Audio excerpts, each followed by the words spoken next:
그때 아마 그때는 마음이 의도적으로 실제 하는 것을 보고자 하는 노력을 더 많이 기울일 때, 그러니까 실제에 대한 이해가 아직 부족하고 할 때 우리가 마음이 자연스럽게 이제 관념적으로만 향할 때 무엇이 실제인가를 스스로에게 자꾸 일깨워주게 되죠. 그러니까 실제 하는 것을 알아차림하려고 많이 노력을 하는 단계에서는 뭔가 약간 좀 분리가 되는 듯이 서로 전혀 다르게 일어나는 것처럼 느껴지는 거죠, 그때.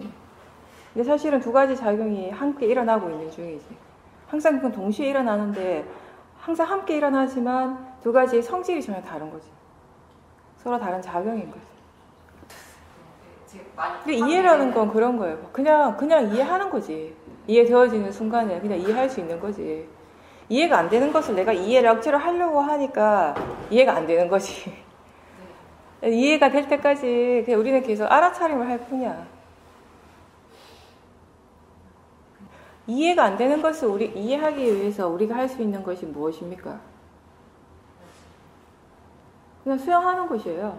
알아차리는 것입니다. 바르게 알아차림하는 거. 그죠? 이해한다라고 하는 것은 그것이 결과로서 일어나는 것이지 내가 어떻게 할 수 있는 것이 아니기 때문에, 내 일이 아니기 때문에. 근데 우리가 같은 말을, 수행에 대해서 이제 같은 말을 계속 반복해서 듣다가 보면 그걸 내가 알아야 될 것 같은 생각이 들어요.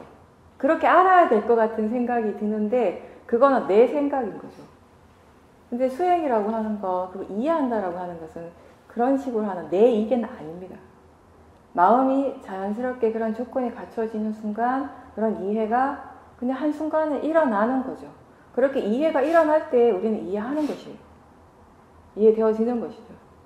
그 순간 우리는 내가 이해했다라고 그렇게 생각하고 그렇게 표현하지만 사실은 마음이 이해하는 순간인 거죠, 그냥. 그게 내가 이해하려고 해서 되어지는 것이 아니라 그렇게 해서 될 것 같으면 그냥 내가 계속 애를 쓰면 되는 거지. 깨달음이라고 하는 것도 내가 하는 일이 되는 거죠. 근데 그게 아니라 이해라고 하는 것은 조건이 일어나는 순간 일어나는 마음, 그냥 마음이에요, 사실.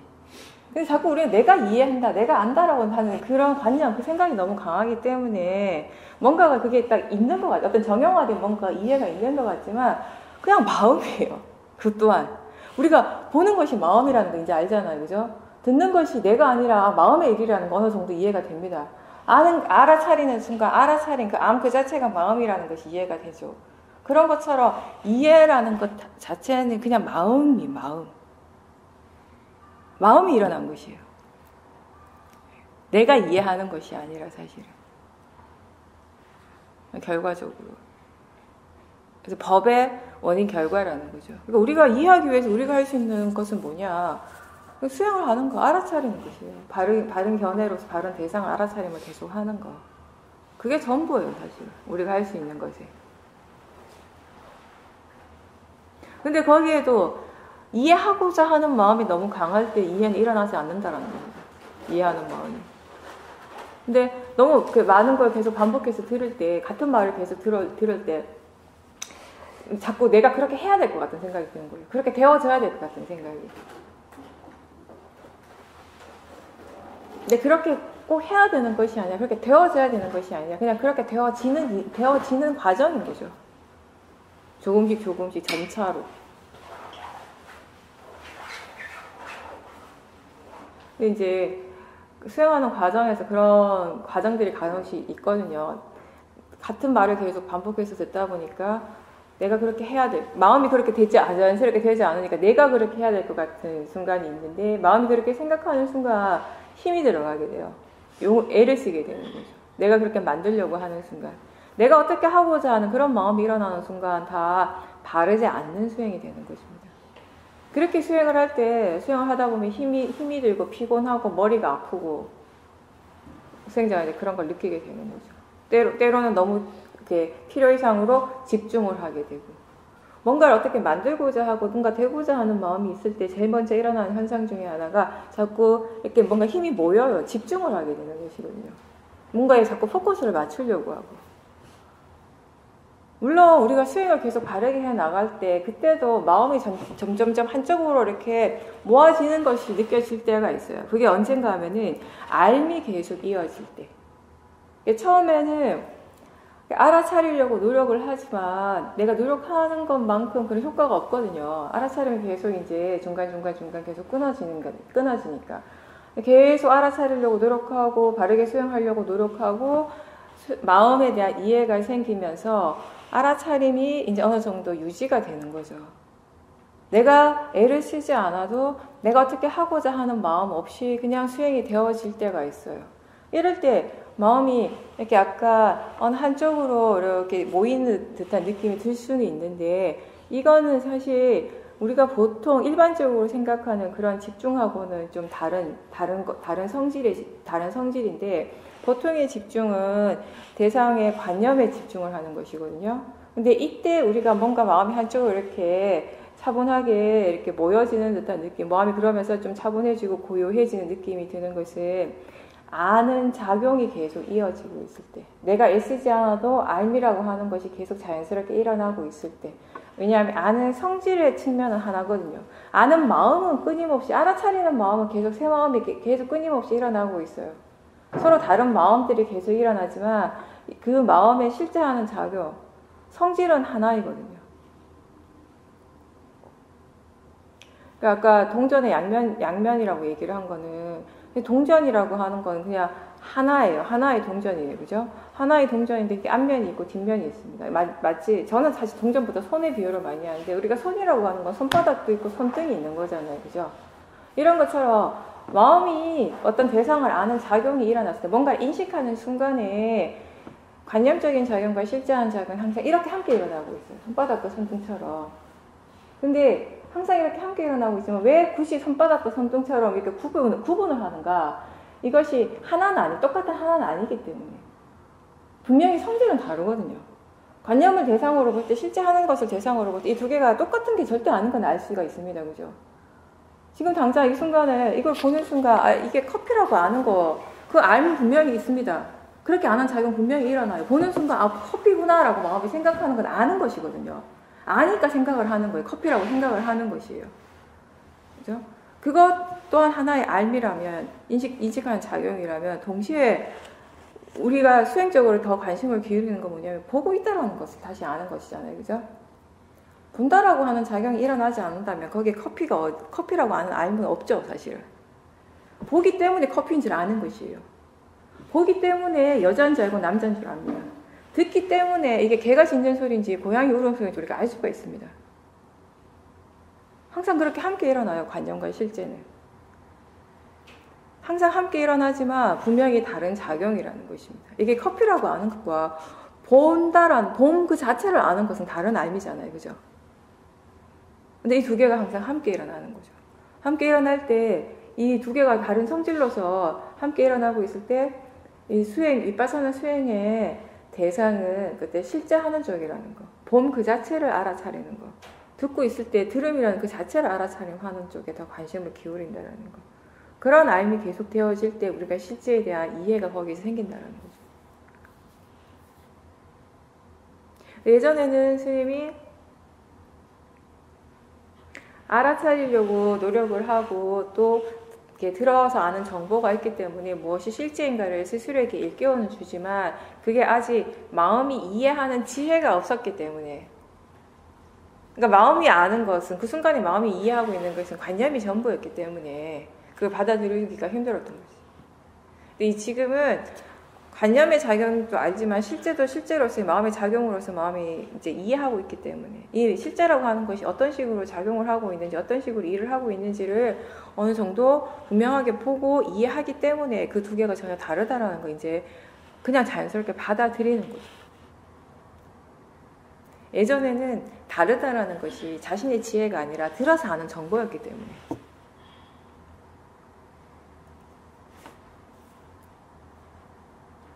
그렇게 두 가지 작용이 분명하게 서로 다르게 다른 작용으로서 일어나고 있음이 분명할 때는 그 두 가지를 한꺼번에 볼 수 있다면 그렇게 보세요. 보면서 그 마음이 실제와 관념을 대상으로 할 때, 실제를 대상으로 할 때와 관념을 대상으로 할 때 어떤 식으로 서로 어떻게 다르게 반응을 하는지, 그 각각의 마음의 진행 과정들을 보는 것이 또 실제를 보는 것입니다.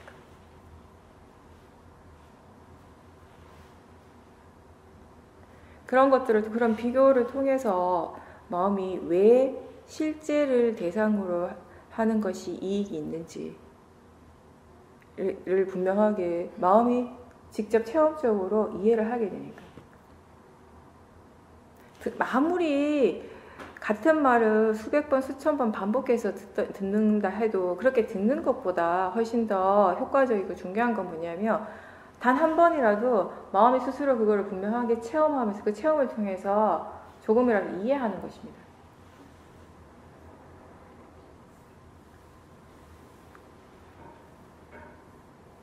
그러니까 결국 수행은 이런 거예요. 특히 샤오민 수행은 어떻게 보면 우리에게 답을 다 알려줬어요. 우리는 이 수행을 통해서 내가 무엇을 이해할 수 있는가 다 알고 있죠, 이미. 모르지 않는다. 뭔가 퀘스천 마크는 없어요, 사실 여기에서. 너무 많아서 탈이지, 정보가. 모르는 거 없잖아요. 내가 이렇게 수행하면 어떤 이해가 일어나고 어떤 지혜가 생길 것이라는 거 다 압니다. 어떻게 보면 그 지혜를 설명하는 것 자체가 그렇게 우리한테 큰 의미는 없어요. 그 과정이 수행인 거지. 그거를 다른 사람한테서 들어서 아는 것이 아니라 그러한 지혜가 본인의 마음에서 어떤 과정을 통해서 터득되어지는가, 어떻게 채워지는가, 본인 스스로 어떻게 그것을 분명하게 이해하는가, 그 과정이 수행의 전부가 되는 거죠. 그러니까 그 결과에 그 관심을 기울이고 결과에 중점을 둘 필요가 사실 전혀 없잖아요. 이미 다 아는데요. 나뿐만 아니라 다른 사람도 다 아는 건데. 우리가 모르는 건 뭐냐면 어떤 과정을 통해서 그것이 일어나는가를 모릅니다. 그죠? 그거는 별로 없잖아요. 수행하면 이렇게 된다. 근데 진짜 중요한 건 중간이거든요. 근데 아까 제가 법문 초반에 잠깐 얘기를 했지만 우리 삶의 과정이 다 다른 것처럼 각자의 성향이 다르고 마음의 조건이 다른 것처럼 어쩌면 어떤 똑같은 결과는 다 똑같아요. 그죠? 우리가 무아에 대한 이해를 하고 무상에 대한 이해를 하고 실제 하는 것을 대상으로 했을 때 그것을 대상으로 계속 지켜보고 뭔가를 이해해 나갔을 때 그 이해의 끝은 결국 무상과 무아를 이해하는 것이거든요. 이게 다르진 않거든요. 누구에게나. 근데 그런 지혜가 일어나는 과정은 다 조금씩 다르죠. 조건이 다르기 때문에. 마치 우리가 눈을 감고 새소리를 들을 때 우리 각자 마음이 만들어내는 새의 모양, 새의 색깔, 새의 크기가 다 다른 것처럼, 새의 종류가 다 다른 것처럼 각자의 마음의 조건은 다 다르거든요. 근데 그럼에도 불구하고 우린 자꾸 결과에 너무 매여 있거든요. 그걸 내가 알아야 될 것 같아요. 그죠? 다 압니다, 이미 머리로는. 근데 그걸 어떻게 이해할 수 있는가, 그 과정 그 자체가 수행의 전부예요. 본인이 수행을 할 때 지금 어떻게 수행을 하고 있는가를 알고 수행을 하는 사람이 지혜가 일어날 수 있는 훨씬 더 좋은 조건을 갖춘 사람입니다. 그죠? 그렇게 해야지 그 과정에 대해서 이해를 하는 것이에요. 이미 답은 나와 있거든요. 근데 그 답이 어떤 식으로 얻어졌는가를 아는 사람이 정말 지혜가 있는 사람이라고. 그런 지혜가 있는 사람은 어떤 상황에서도 수행을 할 수 있는 그런 준비가 되어 있는 사람입니다. 그래서 항상 어느 정도 수행에 능숙한 사람들은 대상이 아니라 수행하는 마음을 알도록 노력하라고 하는 거죠. 대상 쪽이 아니라 수행하는 쪽에 머물러 있도록 하는 거. 그 머물러 있으면 바로 그 수행하는 마음을 대상으로 하라는 말입니다. 자기 자신이 수행을 지금 어떻게 하고 있는가에 대해서 바르게 이해하는 것은 우리가 자연적 이치를 이해하는 것만큼 중요한 것이에요.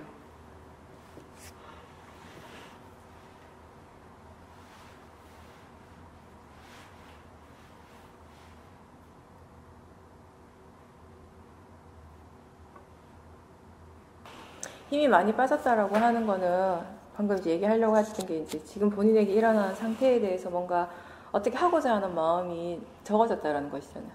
어떤 상태를 만들려고 하는 마음 좀 많이. 그게 이제 견해가 발라졌기 때문에 수행하는 마음의 힘이 자연스럽게 이제 덜 힘들어진 거죠.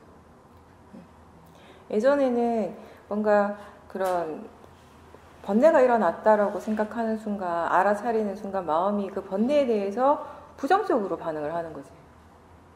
그게 일어나서는 안 될 것이다라고 생각을 하거나 빨리 사라져야 한다거나 이렇게 번뇌 자체에 대해서 수용하는 마음에 견해가 바르지 않았다면 지금 이제 무엇이 일어나더라도 일어나는 것에 대해서 견해가 많이 발라졌기 때문에 그런 변화가 생긴 거예요. 기본적으로.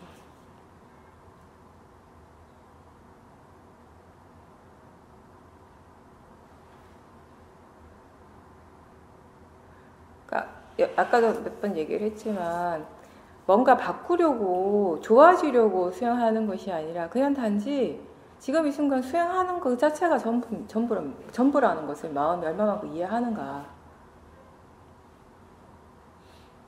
처음에는 누구나 다 더 좋아지기, 지금보다 더 좋아지기 위해서, 뭔가 좀 달라지기 위해서, 내가 더 좋은 사람, 더 나은 사람, 나은 존재가 되기 위해서 수행을 하죠, 처음에는. 어떤 수행을 통해서 그런 것이 반드시 일어날 거라는 또 믿음이 있어요. 그런 믿음이 있으니까, 어떤 확신이 있으니까 수행을 하겠죠. 처음 시작은 누구나 어느 정도 그런 부분들이 다 있기 마련이에요. 왜냐하면 수행이라고 하는 것 자체에 대한 기본적인 그 이해가 아직 없으니까. 그런 마음들이 변하고 싶어하는 탐심, 변할 수 있다라고 믿는 그런 마음들이 수행을 하게 하는 처음 어떤 이렇게 시작하게 하는 원동력이 대부분 사람들한테 그게 원동력이 되는 거죠. 근데 이제 수행에 대해서 바르게 이해하면 할수록 수행하는 마음에 그런 부분들, 달라지고 싶어하고 변화하고 싶어하고 더 좋아지고 싶어하는 마음들의 힘은 자연스럽게 약해진다라는 거. 근데 그러한 탐심들이 약해졌을 때 그 탐심이 약해진 결과가 결국 수행하는 마음에 어떤 식으로 영향을 미치는가, 그런 부분들이 각자 수행자가 자기 자신의 마음을 지켜보면서 이해해야 되는 부분이에요. 우리가 이해한다라고 하는 건 결국 그런 부분들을 다 포함을 하는 것이에요. 무조건 좋은 마음이 일어나는 것이 전부가 아니라 좋지 않은 마음이 일어날 수도 있어요. 어쩌면 우리 마음에는 좋은 것보다 불성업의 마음이 일어날 때가 더 많습니다. 대부분 사람들한테는.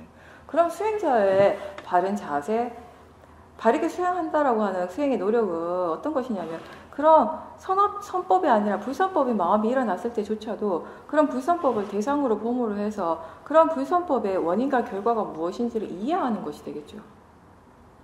그걸 없애는 것이 전부가 아니라.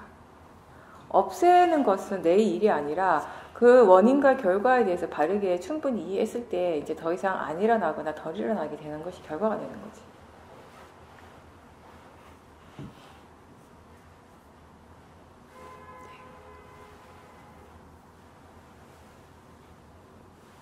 대상은 단지 대상일 뿐이다라는 건요, 마음에서 어떠한 것이 일어나더라도 그냥 그것을 대상으로 아시면 되는 거예요. 어떤 것이 너무 환희롭고 너무 좋아서 그게 대상이 아닌 것이 아니라 어떤 것이 너무 좋지 않은 마음이라서 그게 대상이 아닌 것이 아니고, 대상은 단지 대상일 뿐이라고 하는 건 지금 이 순간 무엇이 일어나더라도 그걸 알잖아요. 아는 순간 그냥 단지 대상일 뿐입니다. 좋은 것도 아니고 나쁜 것도 아니고 그냥 알아지는 것이에요. 대상은 단지 대상일 뿐이라는 거, 다른 말로 얘기하면 대상이라는 건 그냥 단지 알아지는 것이라는 거죠. 알아지는 성질 그 자체를 얘기를 하는 것입니다. 그죠? 대상이라는 것이 특별하게 뭐가 따로 있는 것이 아니에요. 이게 대상이고 이게 컵이 대상이고 이런 식으로 있는 것이 아니라 대상 또한 뭐냐면 일어나는 성질이에요. 어떤 성질, 대상의 성질, 대상의 파라마타는 뭐 어떤 성질인가, 지금 이 순간 알아지는 성질입니다. 그죠? 그런 오명함이라든지 어떤 특별한 느낌, 어떤 환희심, 그 또한 마음입니다. 마음인 건 분명하죠. 느끼는 것은 마음의 작용이잖아요. 그죠? 어떠한 마음이든지 무엇이 일어나더라도 그것을 알아차리는 순간, 그 순간에 그 마음은 대상입니다. 그렇게 알 때 대상을 대상으로서 아시는 거지. 근데 그걸 대상으로 알지 못하는 순간 어떤 일이 벌어지는가 하면 그걸 인식하는 쪽에서 자꾸 이것에 어떤 특별한 의미를 부여하기 시작해요. 더군다나 그게 수행을 하는 과정에서 일어났을 때 내가 이전에 체험해보지 못한 어떤 특별한 것이다 라고 생각하는 순간 이건 특별한 것이 돼버립니다. 그것이 특별한 것이다 라고 생각하는 그 마음이 사실 이미 번뇌가 들어가 있거든요. 거긴 탐심이 들어가 있어요. 그리고 그런 탐심을 가지고 볼 때 또 무엇이 있냐면 수행하는 마음이 이미 나라는 것이 들어가 있어요. 내 마음이고 내가 수행을 통해서 내가 이렇게 했고 내가 만들었고 이런 마음들이 이제 일어나기 시작하는 것입니다. 그냥 단지 대상일 뿐이라는 거, 그냥 단지 마음일 뿐이고 단지 그냥 대상일 뿐이라는 걸 아는 순간에 거기에는 내가 따로 있는 것이 아니거든요. 거기에 어디 좋은 것, 나쁜 것이 따로 있지도 않습니다. 그냥 자연적 이치로서 마음이 일어나고 있고 대상이 일어나고 있을 뿐이지. 결국 각각의 마음은 각각의 그것에 작용을 하고 있어요. 그죠? 내가 알아차리든 알아차리지 못하든 작용을 하고 있죠. 내가 못 알아차리든 그 생각하는 마음은 일어나고 있어요. 느끼는 마음은 일어나고 있죠. 보고 듣는 마음도 일어나고 있습니다. 그죠? 그런 작용들은 일어나고 있고 그러한 작용들이 그렇게 일어나고 있음을 분명하게 아는 그 순간에 그 작용을 우리는 대상이라고 부르는 것일 뿐이에요. 그게 전부예요, 대상은. 그죠? 그러니까 대상이라고 할 때 보는 작용이 대상입니다라고 하는 건 보는 작용들이 일을 입에 하고 있어요. 그게 내가 하는 것이 아니라 마음에 그냥 그 감각기관에서 그런 마음들이 일어나고 있는 것이에요. 감각기관을 통해서 대상을 아는 소리라고 하는 대상을 아는 마음이 일어나고 있어요. 아는 작용이. 근데 그렇게 듣고 있음을 아는 순간 그 듣는 작용을 우리는 대상이라고 따로 그렇게 이름을 붙이는 거죠. 왜냐? 지금 분명히 그것이 그렇게 알아지니까. 그렇게 알아지고 있으니까 대상이라고 부르는 것이에요. 그러니까 어떠한 순간이든지 어떠한 마음, 어떠한 느낌이든지 그건 그냥 대상이라는 거죠. 대상이라고 하는 건 특별한 것도 아니고 좋은 것도 아니고 나쁜 것도 아니고 그냥 지금 이 순간 알아진다라는 거. 그러니까 자성할 때는 수행을 한다라고 마음이 수행하는 시간이다라고 생각을 하니까 마음이 자연스럽게 수행적으로 확 기울어지거든요. 근데 이제 일상에서는 이게 중요한 게 뭐냐면 마음이 그 기본 자세, 마음가짐, 마음의 어떤 기본적인 생각이 중요한 건데 수행이 중요하다라고 생각하기보다는 수행도 물론 중요하다라고 생각은 하겠지만 지금 일상에서 일어난 다른 일들을 수행보다 더 중요하게 생각을 하는 거죠. 거기에 더 가치를 두는 거죠. 마음이 그렇게 이게 저것보다 수행보다 더 중요하다고 생각하는 순간, 그렇게 믿는 순간, 다른 쪽에 더 가치를 두는 순간 마음은 그쪽에 훅 빠지게 되어 있습니다. 그게 자연적 이치예요, 또 마음에. 좌선을 하는 건 사실은 일상에서 수행을 우리가 좀 더 잘하기 위해서 연습하는 시간이라고 생각하시면 됩니다. 근데 그렇게 생각하기보다는 사람들은 좌선을 할 때가 수행하는 시간 이렇게 돼버리는 거예요. 그게 강하면 강할수록 일상에서와 좌선할 때의 괴리가 더 커지게 차이가 더 나게 되는 거죠. 좌선할 때 지금 수행하는 시간이다라는 생각을 강하게 하면 할수록 좌선이 아닌 시간은 수행이 아닌 시간이 될 확률이 더 많아진다라는 겁니다. 다시 얘기해. 네, 그런 경우는 그 질문을 좀 더 자주 하셔요. 그렇죠. 질문은 마음을 일깨워주는 가장 좋은 방법이라고 그랬죠. 그러니까 억지로 내가 사티를 두려고 해도 그게 되는 건 아니니까 일상생활 속에서 최대한 자주 지금 사티하고 있는지 알아차리고 있는지 그런 것들에 대해서 자꾸 질문을 하십시오. 그렇게 질문을 하면서 할 수 있다면 마음이 지금 일어나는 것에 대해서 어떻게 생각하고 있는지를 한번 봐보세요. 이 일에 대해서 지금 일어나고 있는 차에 대해서 차를 마시고 있거나 사람들하고 차에 대해서 얘기를 하고 있을 때 마음이 순간적으로 그쪽으로 가버리잖아요. 그게 굉장히 중요한 일이라고 생각을 하는 것이에요. 그 일을 중요하게 생각하는 것과 마음이 지금 수행을 하려고 하는 그런 의도, 그런 그 둘 사이의 어떤 균형감? 그런 것들을 볼 수 있으면 한번 봐보십시오. 그게 어떻게 달라지는지. 그러니까 싸우지 마시고, 대상하고 싸우지 마시고, 질문을 좀 더 자주 하십시오. 아무리 내가 잘하려고 해도, 수행을 잘하고 싶다고 해도, 그런 조건이 갖춰지지 않으면 못하는 것이거든요. 그죠? 그러니까, 수행은 항상 조건을 갖춰가는 일이라고 했습니다. 그게 가장 이제 기본 시작점이 질문부터 하시는 거예요. 그러니까 싸우기보다는 질문을 자주 하겠다라는.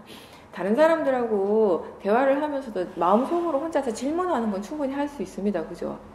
지금 느끼고 있다는 걸 아는지, 그런 식으로 지금 마음의 상태가 어떤지, 지금 편안한가 불편한가, 이런 것들은 질문을 통해서 바로바로 알 수가 있어요.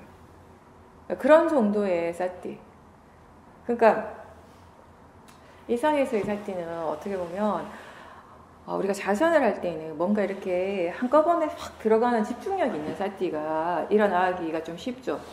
근데 일상에서는 그런 사티는 잘 안 일어나거든요. 왜냐하면 마음이 여러 가지 다른 쪽에 이렇게 분산되어 있고 많은 관심거리가 다 이렇게 분산되어 있기 때문에 그런 상태에서는 어떻게 보면 알아차림이라고 하는 것이 뭔가 좀 분명하지 않을 때가 많아요. 그죠? 근데 또 알아차리지 않는 것은 아니에요. 뭔가 알아차리긴 알아차림 하는데 그 알아차림의 느낌이 자기 자신에게는 그렇게 썩 만족스럽진 않을 때가 많죠. 근데 그렇다 하더라도 일상에서는 그런 정도의 그런 느낌의 알아차림이라 하더라도 사실 그걸 얼마만큼 유지시킬 수 있는가가 관건입니다. 그게 어느 정도라도 유지가 될 때 그 뭔가 본인 스스로 만족되지 않는 아직 뭔가 이렇게 충분하지 않은 듯한 그런 느낌이 조금씩 이렇게 충분해지는 것이거든요. 그게 사티가 유지가 됨으로 해서 그런 식으로 수행을 하십시오. 근데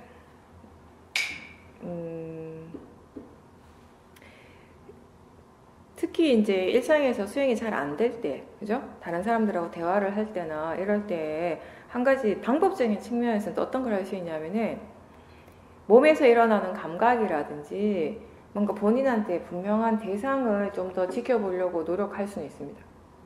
그러니까 질문을 하는 것도, 그러니까 지금 뭘 알 수 있는가라고 하는 질문도 우리가 자주 하잖아요. 근데 이게 마음의 상태가 어느 정도 괜찮을 때는 이게 효과가 있는데 수행하는 마음의 힘이 굉장히 약할 때는 지금 무엇을 알고 있는가라고 하는 질문조차도 별 효과가 없을 때가 많아요.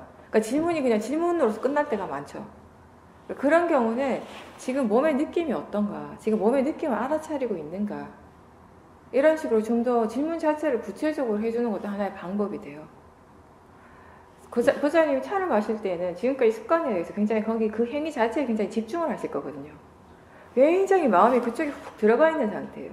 하나의 대상에 굉장히 집중하는 힘이 강하면 강할수록 대상을 알아차림하는 힘은 약할 수밖에 없거든요. 그죠? 당연히 그렇겠죠. 우리가 어떤 소리에만 굉장히 강력하게 집중을 하고 있을 때 그때 봐도 보고 있는 줄 모르잖아요. 생각이 분명히 일어나고 있지만 생각하고 있다는 거 알기가 굉장히 힘들거든요. 그때는. 비슷한 상황이에요. 차 그 자체, 차의 맛을 알기 위해서 굉장히 집중하고 있는 상황이기 때문에 그럴 때 보살님 스스로 이렇게 아마 잘은 모르겠지만 몸의 감각에 좀 많이 깨어있는 상태일 거예요. 그쵸? 그러니까 그렇다면은 그 몸의 감각을 알아차림하려고 자꾸 노력하시는 걸 함께 해주셔야 돼요. 그렇게 할 때, 그런 노력을 자꾸 할 때 차를 아는 것, 차 맛을 아는 것은 아는 것대로 마음이 그 일을 하고 동시에 수행하는 마음은 수행하는 대로 계속 할 수가 있거든요. 같이 발전시켜 나가셔야 돼요. 지금은 그냥 느끼는 중이에요. 그 느끼라는 것이 아니라 그렇게 느끼고 있음을 알아차리라는 거죠. 예, 지금은 다시 느끼고 있거든요. 지금부터 해야 될 건 그렇게 몸에서 아주 분명한 감각이 일어나고 있음을 알아차리도록 노력하시는 거예요. 그게 대상이 너무 분명하기 때문에 조금 연습을 하시면 수행하시기에 훨씬 더 좋은 대상이 될 겁니다. 우리가 수행이 좀 능숙한 사람은 몸이 아플 때 오히려 그 아픈 느낌 때문에 수행을 더 잘할 수 있는 것과 비슷한 거죠. 굉장히 몸에서 일어나는 하나하나의 작은 감각들에도 굉장히 마음이 깨어있는 상태거든요.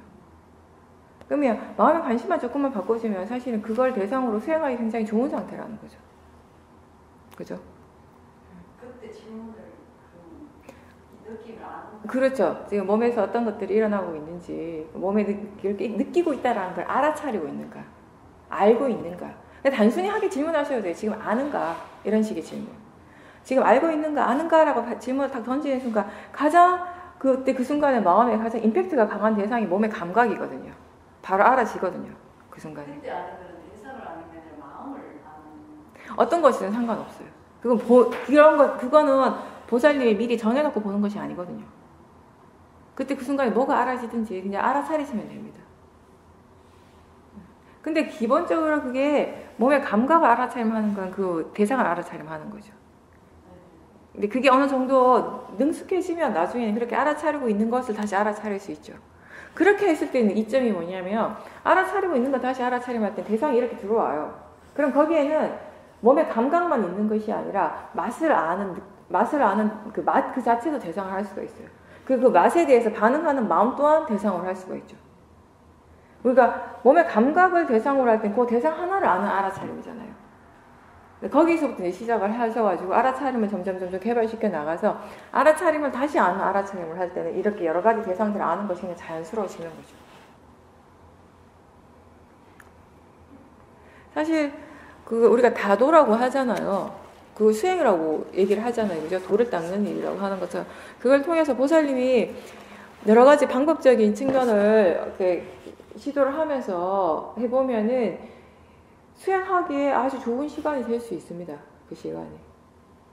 처음에는 몸에서 일어나는 것들을 중심으로 이제 몸의 동작을 알아차림하셔도 되죠. 차를 마시기 위해서 여러 가지를 갖추잖아요. 그죠? 여러 가지 동작들에 대해서 그런 동작을 알아차림하는, 결국 그게 몸의 감각을 알아차림하는 거죠. 거기서부터 시작을 해서 차를 마실 때 그때 혀에 닿는 그런 느낌, 맛 그 자체를 대상으로 하면서 그 맛 자체에 대해서 마음이 어떻게 반응하는지도 볼 수 있게 되는 거고, 그런 식으로 이제 수행하시면 되죠. 네. 네.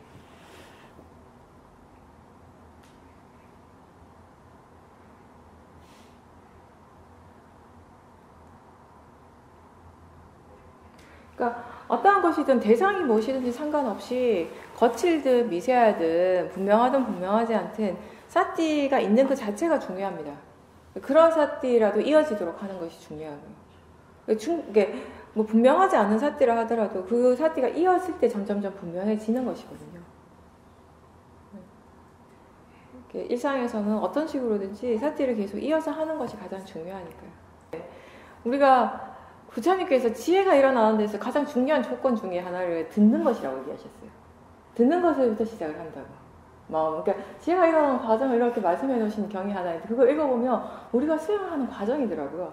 일단 들어서 듣는 게 굉장히 중요한 조건이고, 그렇게 듣는 것을 통해서 그게 정말 그러한 정보가 옳고 그른지를 마음이 이제 숙고하고 생각을 하고 옳은 것들을 스스로 이렇게 자꾸 적용을 하려고 노력을 하는 거죠. 그런 과정들을 통해서 이제 지혜가 일어난다라고, 짧게 제가 이제 아주 짧게 줄이면 이제 그런 말씀이 주셨는데, 우리 수행이 이제 그런 거죠. 처음에는 이제 내 지혜가 없는 상태에서 우리가 많이 듣죠. 듣는 데에서 끝이 나는 것이 아니라 그런 듣는 것을 순간순간 본인의 삶 속에 적용을 시키려고 노력을 하는 것입니다. 그렇게 노력을 하면서 그렇게 적용을 해서 어떤 결과가 오는지 그런 결과물들을 통해서 우리가 또 이제 거기에서 뭔가 새로운 알미 생기는 것이에요.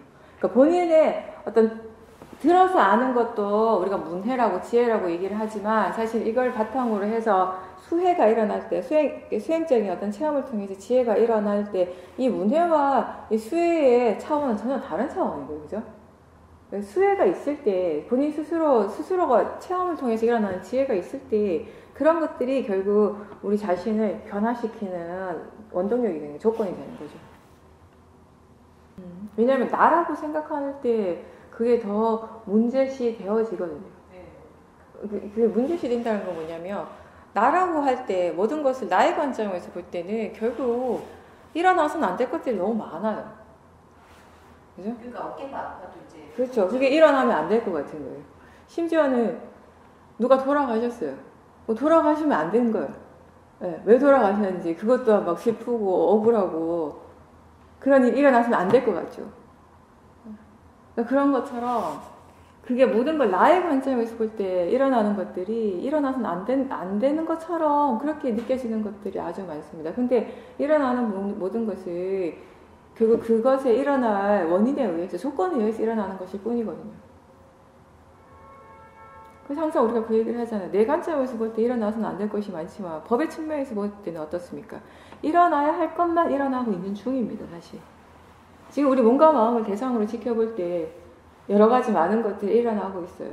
수많은 것들이 매 순간순간 일어나는데 그 일어나는 모든 것들이 다 사실은 일어나야 하기 때문에 일어나는 것일 뿐입니다. 일어나서는 안 될 것이 일어나는 것은 없죠. 법의 측면에서는. 어깨가 아플 때 예전에는 내 어깨가 아프다, 내가 아프다라고 생각을 했다. 마음이 자연스럽게 그렇게 생각했을 뿐이었다면 지금은 그냥 그게 느낌인 거죠. 느낌이 일어나는 것이에요. 그냥 거기는 일어나는 느낌이 있는 것입니다. 좋은 느낌, 나쁜 느낌이 아니라 그냥 그런 느낌이 일어나고 있는 중이에요. 네, 그런 부분들이 조금씩 달라지기 시작하는 거죠. 법을 이해하면 할수록 마음이 단순해집니다. 법이라고 하는 건 그렇게 복잡하지 않잖아요. 네, 항상 얘기하지만 일을 복잡하게 만드는 건 번뇌입니다. 번뇌가 본인에게서 일어나는 모든 일들을 한번 지켜보세요. 그거 보면서 거기에서 번뇌가 없는 순간을 한번 보십시오. 굉장히 뭔가가 너무너무 복잡해요. 이게 도저히 뭐 어떻게 해결해야 될지 제 실타래가 너무 꼬여가지고 어떻게 풀어야 될지 모르겠어. 그런 상황들에서 그 순간, 그 다음 순간에 그때 그 탐심이나 진심이 없다면, 탐심이나 진심이 사라진 순간에 보면 그건 굉장히 단순한 일이에요, 사실은. 일 자체를 복잡하게 만들고 복잡하게 느끼게 하는 것은 결국 탐심이나 진심이고 어리석은 모하의 마음이라는 거죠. 그 일 자체가 복잡한 것이 아니라 사실. 근데 그 따뜻함이라고 하는 것에 대해서 마음이 어떻게 이해하고 있는가를 한번 살펴보실 필요는 있어요. 예를 들어서 누군가한테 굉장히 지금 슬픈 일이 벌어졌어요. 굉장히 이렇게 슬픈 일이 일어났어요. 그랬을 때 우리는 일반적인 사람들의 마음은 어떤 사람이 따뜻한 사람이냐면 함께 슬퍼해주는 사람. 그죠? 근데 그 공감은 할 수 있는데 공감하는 것하고 함께 슬퍼하는 건 다른 문제예요. 그렇죠? 이거 분리하실 필요가 있습니다. 근데 우리에게 내가 따뜻한 사람이다, 뭔가 상대를 공감력이 많다라고, 그런 힘이 좋다라고 할 때, 은연중에 우리가 가지고 있는 경우는 뭐냐면은, 함께 굉장히 뭔가 슬퍼하고, 함께 안타까워하고, 그런 마음들이 많이 일어날 때, 내가 굉장히 좋은 사람 같아요. 그죠? 상대방이 굉장히 슬퍼하는데, 내 마음이 안 슬프면 양심의 가책을 느끼는 거예요. 근데, 일반적인 마음은 그렇죠. 그런데 사실은 수행적인 측면에서 볼 때는 함께 슬퍼하는 것은 거기 모아가 있어요. 그죠? 예. 그러니까 슬퍼하는 것이 아니라 사실은 그 사람에 대해서 우리가 몇 달을 보내고 자의심을 일으키는 것은 분명히 있어요. 지혜의 마음의 특징 중에 하나는 뭐냐면 자연스럽게 자비희사의 마음이 이제 일어나는 것이거든요. 자비희사의 마음이 일어난다라고 하는 것은 나하고 비슷한 상황에 있는 사람들에게 우리가 자연스럽게 몇 달을 보내게 되는 것이고, 또 좀 지금 좋지 않은 일이 일어난 사람에게는 그 비를 뭐라고 우리 말로 뭐 어떻게 표현해? 그 동정심하고 좀 다른 거죠. 연민심. 그렇죠. 그럼 그냥 동정하고는 달라요. 동정이라고 할 때 어느 정도 이렇게 그 사람에 대한 그 안타까움이 너무 강해서 약간 슬픔까지 포함할 수도 있는데, 그런 것이 아니라 제가 이 얘기를 여러 번 한 것 같은데, 저 체험을 통해서 비유를 든다면요. 예전에 길을 가다가 연세 많이 드신 분들이 파지 죽고 막 그 허리 다 굽으신 분이 너무 막 무거운 그런 걸 이렇게 막 낑낑대면서 이렇게 리어카를 끌고 가는 모습을 보면 나도 모르게 보기가 싫어졌어요. 그걸 외면하고 싶은 그런 마음들이 들었어요.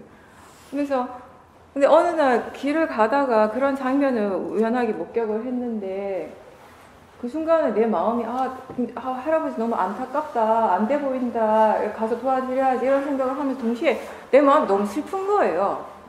그러니까 약간 슬프다고 하는 건 괴로운 마음이거든요. 아팠어요, 마음이 쉽게 얘기하면. 그러면서 그 순간에 그래도 이제 수행을 하려고 노력을 해서 그런지 바로 예전 같으면 그냥 계속 그렇게 슬픈 마음이 계속 일어났겠지만, 슬프다라는 걸 아는 순간, 그걸 알아차리는 순간 그 다음 마음이 왜 슬퍼하지? 이게 슬플 일은 아니잖아요. 슬프다는 건 도사의 마음이거든요.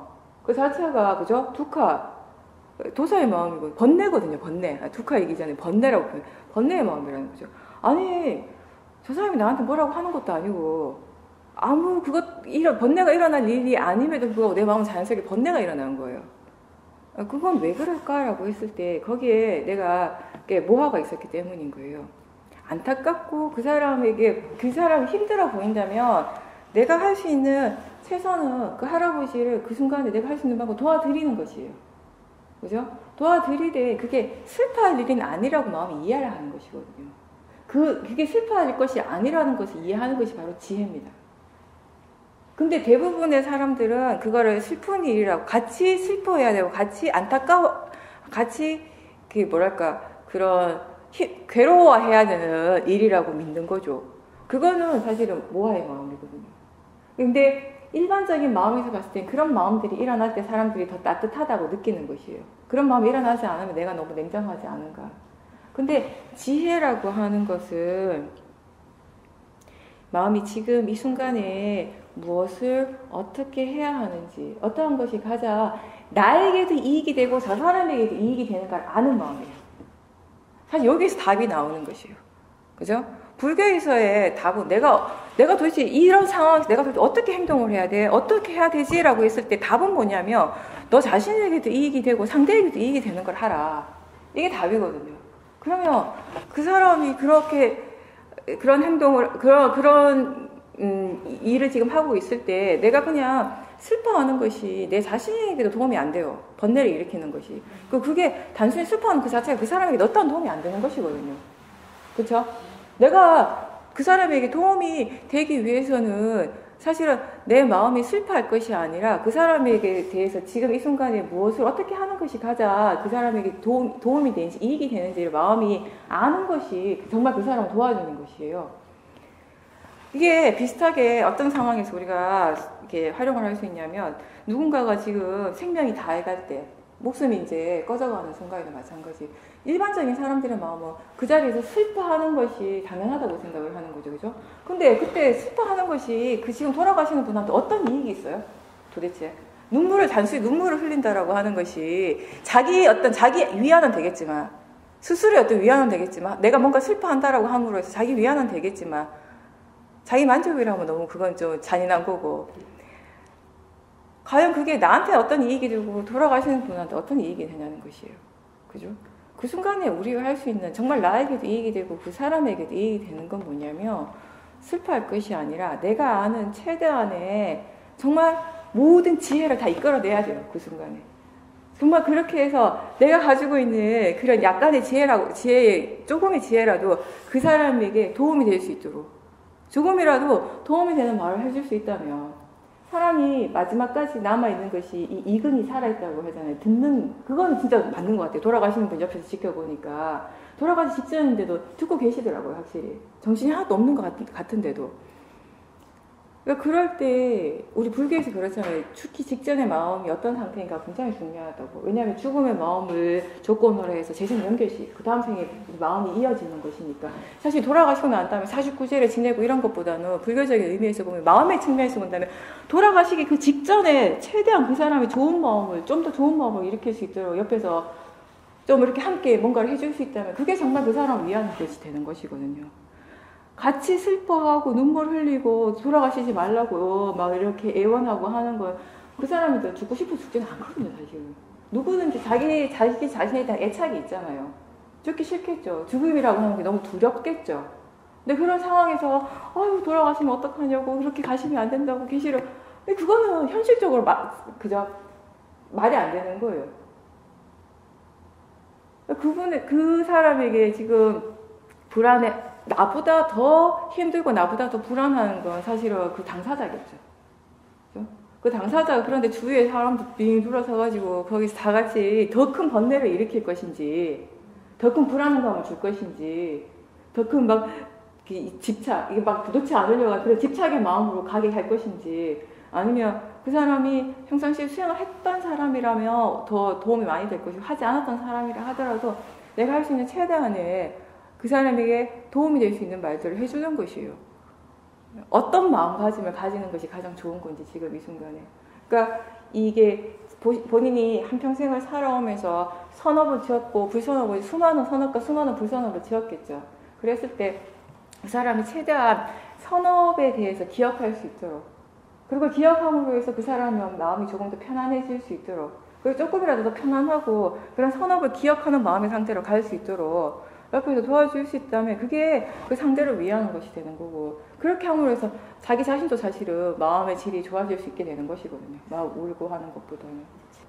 그런 경우라면 내가 그 할아버지 모든 것들을 내가 스스로 그 할아버지 삶 자체를 제가 바꿔줄 수는 없어요. 그죠? 지혜라고 하는 건 내가 할 수 있는 것과 할 수 없는 것을 또 아는 것이거든요. 우리는 항상 어디에서 힘들어하는가 하면 내가 하지 못하는 것까지 생각을 해서 힘들어해요. 그죠? 그 사람의 삶 자체를 내가 못 바꾸잖아요. 내가 할 수 있는 최선의 방법은 그 순간에 그 할아버지를 도와줄 수는 있습니다. 그죠? 너무 무겁게 길을 건너가시니까 길을 건너가시는 동안만이라고 해도 그걸 밀어드리거나 아니면 가다가 보면 턱에 걸려있을 때가 있어요. 그런 분들이. 그러면 뒤에서 한 번만 이렇게 들어줘도 훨씬 그거는 그 사람한테 큰 도움이 되는 것이에요. 나는 별거 아니지만 나는 진짜 별거 아니에요. 내가 몇 초, 몇 분만 잠깐만 노력을 하면 되는 것이에요.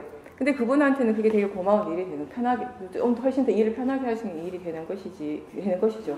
근데 우리는 항상 어디에서 딱 걸리냐면 자꾸 내가 할 수 없는 것까지 하려고 하는 그 마음, 그렇게 하는 것이 좋다라고 생각하는 것이에요. 근데 한 가지 알아야 될 것은 뭐냐면 내가 못하는 거 못하는 것이에요. 지혜는 내가 할 수 있는 것을 하는 것이 할 수 있는 것을 하도록 하는 마음이 지혜임과 동시에 내가 할 수 없다라는 것도 분명하게 인정하고 받아들이는 마음. 하지 못하는 것에 대해서, 할 수 없는 것에 대해서는 그렇게 할 수 없음을 분명하게 스스로 인정하고 받아들이는 것이에요. 그렇게 할 때 우리의 마음이 그 대상에 대해서 번뇌가 안 일어납니다. 대부분의 경우 번뇌가 일어나는 것이 그걸 인정하지 못하기 때문이거든요. 모든 걸 다 좋게 하려고 해요. 그러니까 우리가 가지고 있는 기본적인 모화 중에 하나가 뭐냐면 그냥 무조건 좋았으면 좋겠어요. 그죠? 이 세상이 다 좋았으면 좋겠어요. 예. 그죠? 내 눈앞에 펼쳐지는 모든 것들이 따뜻하고 평화롭고 세상 모든 사람들 다 잘 살았으면 좋겠죠. 그죠?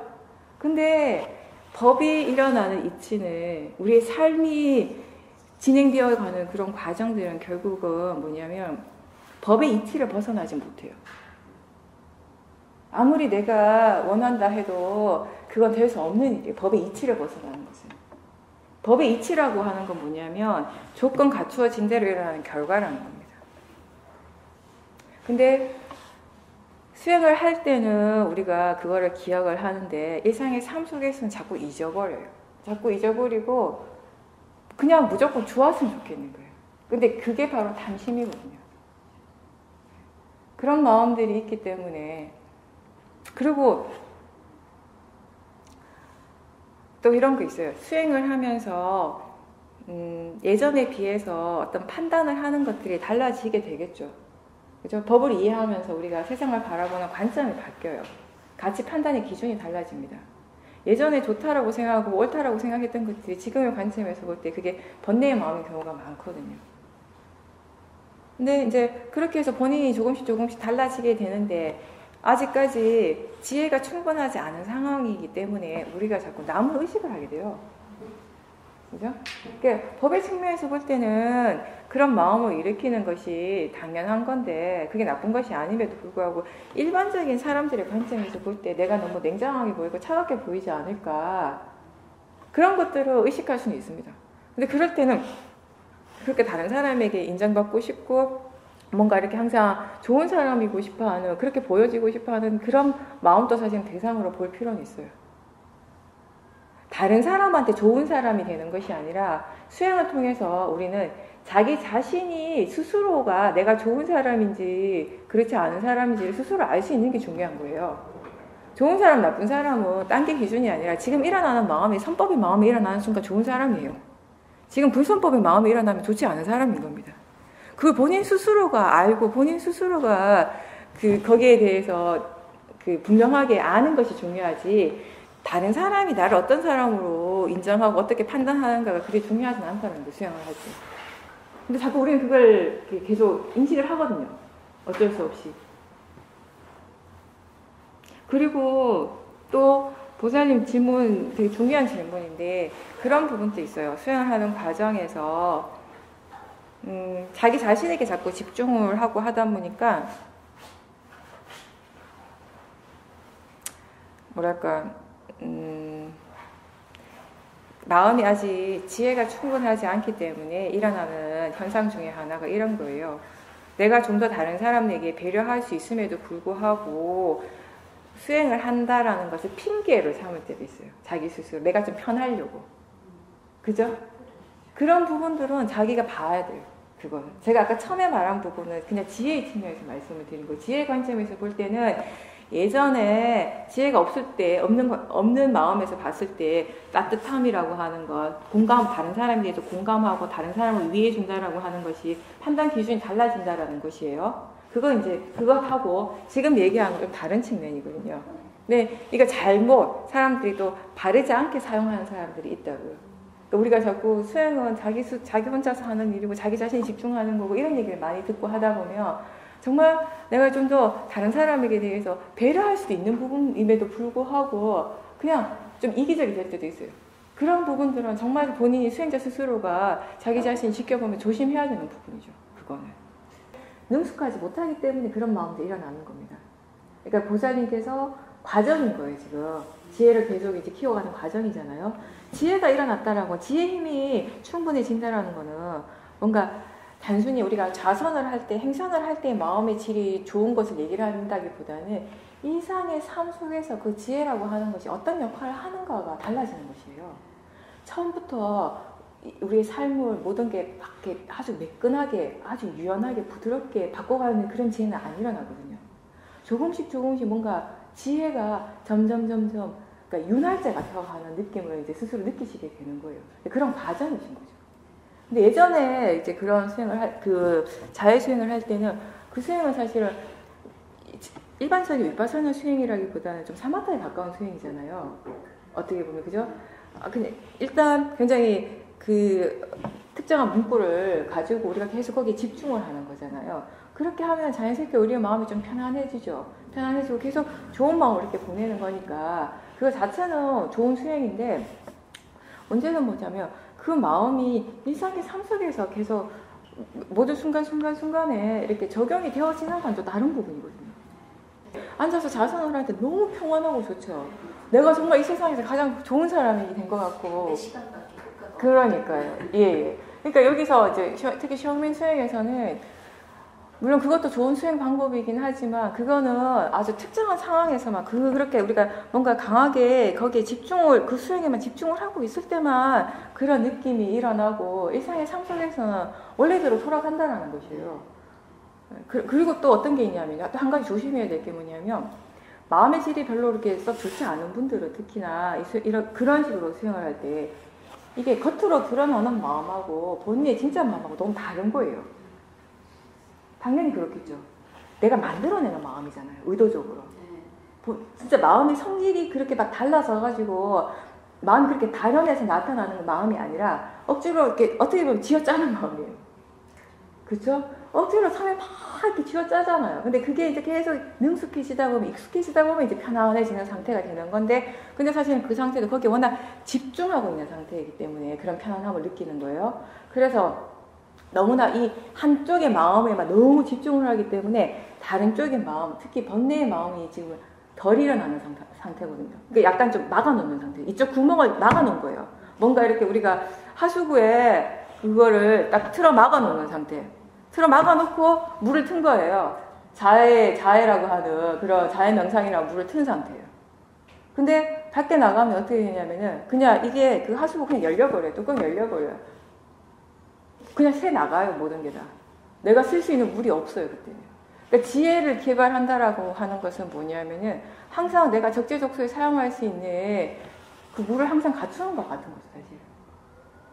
그러니까 시간이 조금 더 걸리고 더 많은 노력을 필요로 하지만 그 대신에 그렇게 지혜가 한번 일어나면은 그거는 언제 어느 때든 내가 필요할 때 활용을 할 수 있게 되는 그런 장점이 있는 거죠. 그렇기 때문에 자꾸 이제 지혜를 개발하는 쪽으로 노력을 하라고 얘기하고 또 지혜의 힘이 충분해지면 따로 우리가 메타를 개발하려고 노력하지 않아도 거기에 그 마음에 이미 메타가 있어요. 거기 이미 자애가 있고 자비희사가 있습니다. 거기서 자비희사 중에 사라고 하는 거, 우페카라는 건 뭐냐면요. 쉽게 얘기하면 그거예요. 내가 지금 이 순간에 그 상대방이 지금 어려운 처지에 있어도 내가 아무리 좋은 마음 이렇게 그 사람을 도와주고 싶어도 못 도와줄 때도 있잖아요. 내가 그 사람에 대해서 어떤 것도 할 수 없는 상황일 수도 있어요. 너무 멀리 떨어져 있거나, 그죠? 그 상황 자체가 내가 어떻게 할 수 있는 상황이 아니라거나, 그런 경우면 우페카라는 건 뭐냐면 내가 그 사람이 안타까운 상황이 있지만 지금 이 순간 내가 그 사람에 대해서 어떤 것도 할 수 없다라는 것을 그대로 인정하고 받아들이고 그 마음을 인정하고 그대로 받아들일 때 그 상태가 우백가 있는 거죠. 근데 우리는 내가 아무것도 할 수 없다라는 걸 아는 순간 거기서 화가 나거든요. 그건 번뇌죠. 그게 이제 이 부분은 수행하고 마음에 대한 이해가 기본적으로 있지 않은 사람들한테는 납득시키기가 굉장히 힘든 부분이에요. 왜냐하면 우리는 우리한테 일반적인 마음, 수행하기 이전에 그냥 일반적인 수행하고 관련 없이 일반적으로 얘기를 하면 좋은 건 뭐냐? 무조건 좋은 게 좋은 거예요. 무조건 좋아야 돼요. 그죠? 근데 그 좋음이라고 하는 관점이 좀 다르죠, 우리한테는. 어떤 것이 좋은가 하면 나에게도 이익이 되고 상대방에게도 이익이 되는 것. 근데 그렇게 이익이 되기 위해서 내가 어떤 것도 할 수 없는 상황일 때 무엇을 해야 하는가 하면 그렇게 아무것도 할 수 없다는 그 자체를 인정하고 받아들임으로 해서 그 상황 자체에 대해서 우리가 번뇌가 일어나지 않도록 하는 것. 그게 내가 할 수 있는 최선이거든요.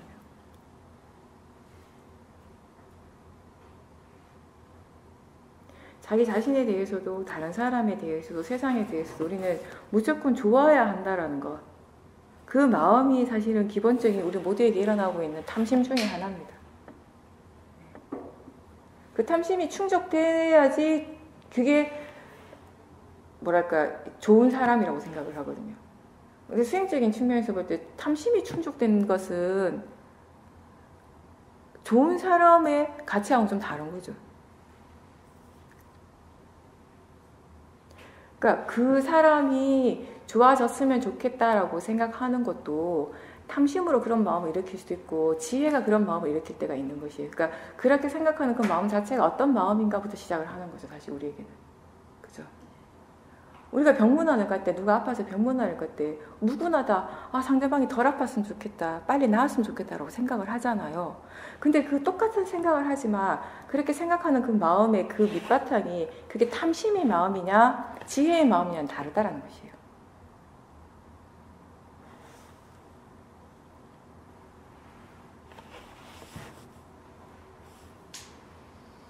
그 부분은 보살님께서 지금 말씀하신 이 부분은 우리가 수행을 하면서 수행자 스스로가 계속 스스로 숙고하고 점검을 해야 되는 부분입니다. 저는 그렇게 봐요. 왜냐하면 그렇게 해야지 수행자가 수행하기 때문에 이기적으로 되지 않거든요. 가끔씩 수행하기 때문에 이기적인 사람들을 봐요. 수행만 하면 전부인 것처럼. 근데 그것도 한쪽으로 너무 치우친 거거든요. 자기 자신의 마음을 제대로 안 보는 거죠. 수행한다라고 생각하고 관념적으로는 생각을 하지만 진짜 자기 자신의 마음을 본다면 그런 식으로 행동할 수 없거든요. 그런 부분들도 있습니다. 그리고 다른 사람을 배려하고 하는 것이 전 그렇게 생각해요. 일단 우리는 이렇게 원론적으로 말을 한다면 물론 지혜가 있을 때 그 지혜의 마음이 기본적인 성질이 자비희사라고 얘기를 하죠, 항상. 그죠? 근데 또 한 가지 우리가 간과해서는 안 되는 게 뭐냐면 그런 지혜가 충분히 일어나기가 힘들다라는 것이에요. 그죠? 그러면 사실 이렇게 살아가는 과정에서 우리가 의도적으로 내가 다른 사람들을 배려하는 마음을 일으키고 있는지 그런 마음을 일으키려고 노력하고 있는지 이런 부분들은 좀 점검을 할 필요는 있다고 생각을 합니다. 이게 우리가 보시라고 하는 것도 그렇거든요. 제가 그 얘기를 많이 했지만 보시라고 하는 게 꼭 뭐 스님한테 뭐 절에 이렇게 보시하는 게 아니라 꼭 그걸 얘기를 하는 것이 아니라 나보다 지금 형편이 어려운 사람한테 우리가 물질적인 것도 줄 수 있지만 따뜻한 말을 한마디 하는 것도 그것도 보시가 되는 거예요. 그죠? 정신적인 어떤 그런 좋은 에너지를 주는 것도 보시가 되는 거예요. 근데 내 마음의 지혜의 힘이 아직 충분하지 않더라도 내가 의도적으로라도 그런 상황에 있는 사람을 위해서 좀 더 배려를 해서 좀 더 의도적으로 따뜻한 말을 건네고 아니면 물질적으로 뭔가 도움을 줬을 때 사실은 그런 행위를 했을 때 그런 마음을 일으켰을 때 일단 상대에게 가는 그런 좋은 에너지는 둘째치고 자기 자신의 마음이 따뜻해지는 걸 느끼게 되거든요. 그런 걸 이제 체험을 하다 보면은 우리 마음이 좀 더 보시를 하는 것에서 그 상대방에게 배려하는 마음들을 이렇게 이제 좀 더 적극적으로 되어져요. 그런 부분도 있죠. 그러니까 마음이라고 하는 건 굉장히 유동적이고 딱 하나의 어떤 결과로만 말을 하기에는 좀 힘들다고 저는 그렇게 생각을 해요. 물론 수행적인 측면에서 굉장히 원론적인 것은 항상 있어요. 결과는 항상 있어요.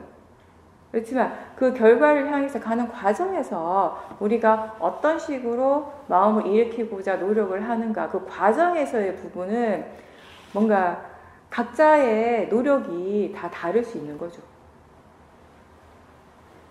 그래서 본인이 어떻게 하고 싶다, 이번엔 이렇게 해보고 싶다라고 생각이 든다면 한번 해보세요. 하되 그게 그렇게 하는 그런 마음을 일으키고 그렇게 마음이 일어나는 대로 행동을 하고 그렇게 어떤 행동의 결과가 일어났을 때 그 과정 동안에 계속 지켜봐야 되는 거죠. 이제 수행을 하면서 이제 보는 거죠. 그런 것들을 통해서 그러니까 어떤 법문을 통해서 배운 것은 아니지만 본인의 스스로의 체험을 통해서 본인의 마음을 통해서 배우는 거죠. 그런 것들도 꼭 필요하거든요, 사실. 그죠? 제 말에 그 의미가 전달이 됐나요? 네. 그러니까 이게 우리가 시험연수에서 이런 말들을 잘 안 하지만 제가 수행하면서 제가 느낀 것을 지금 얘기를 하는 것이거든요. 네. 그래서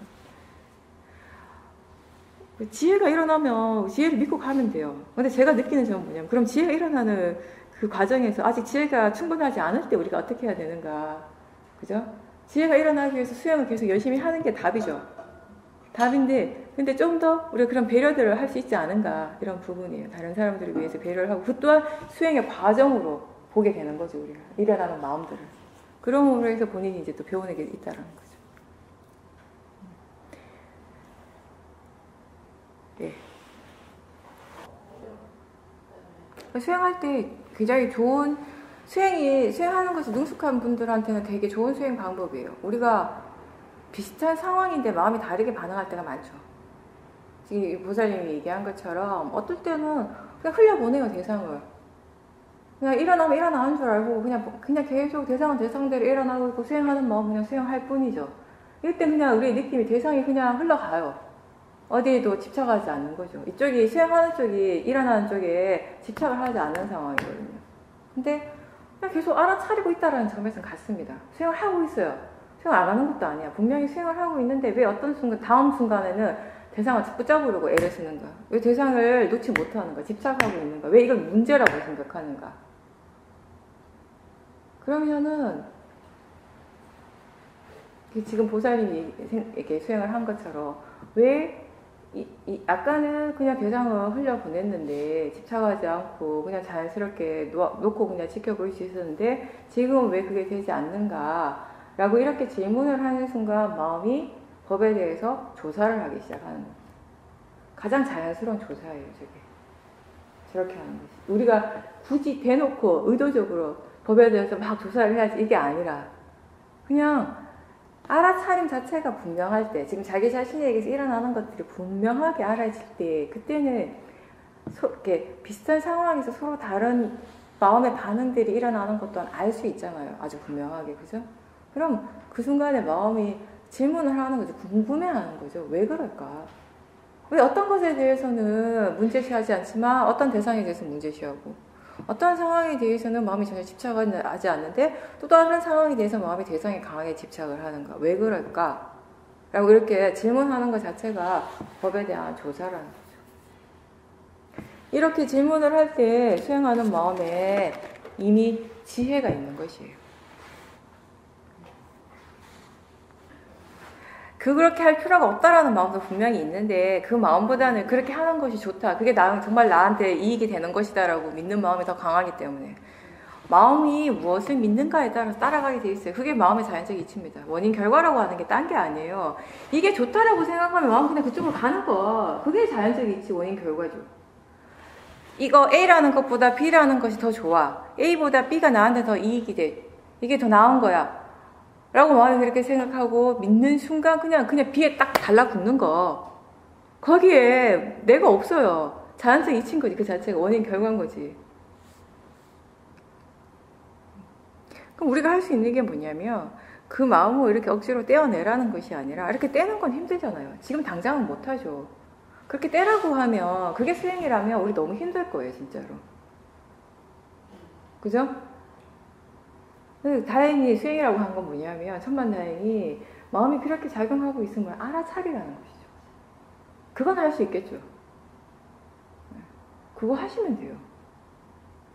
그걸 계속 하시다 보면 그런 알미 분명하고 그런 알미 계속 분명히 이어지다 보면은 왜 이렇게 마음이 작용할 수밖에 없는가를 이해하게 된다라는 것입니다. 그게 수행이에요. 수행의 자연적 이치. 그렇게 이해했을 때 여기에서 그냥 떨어지는 거죠, 마음이.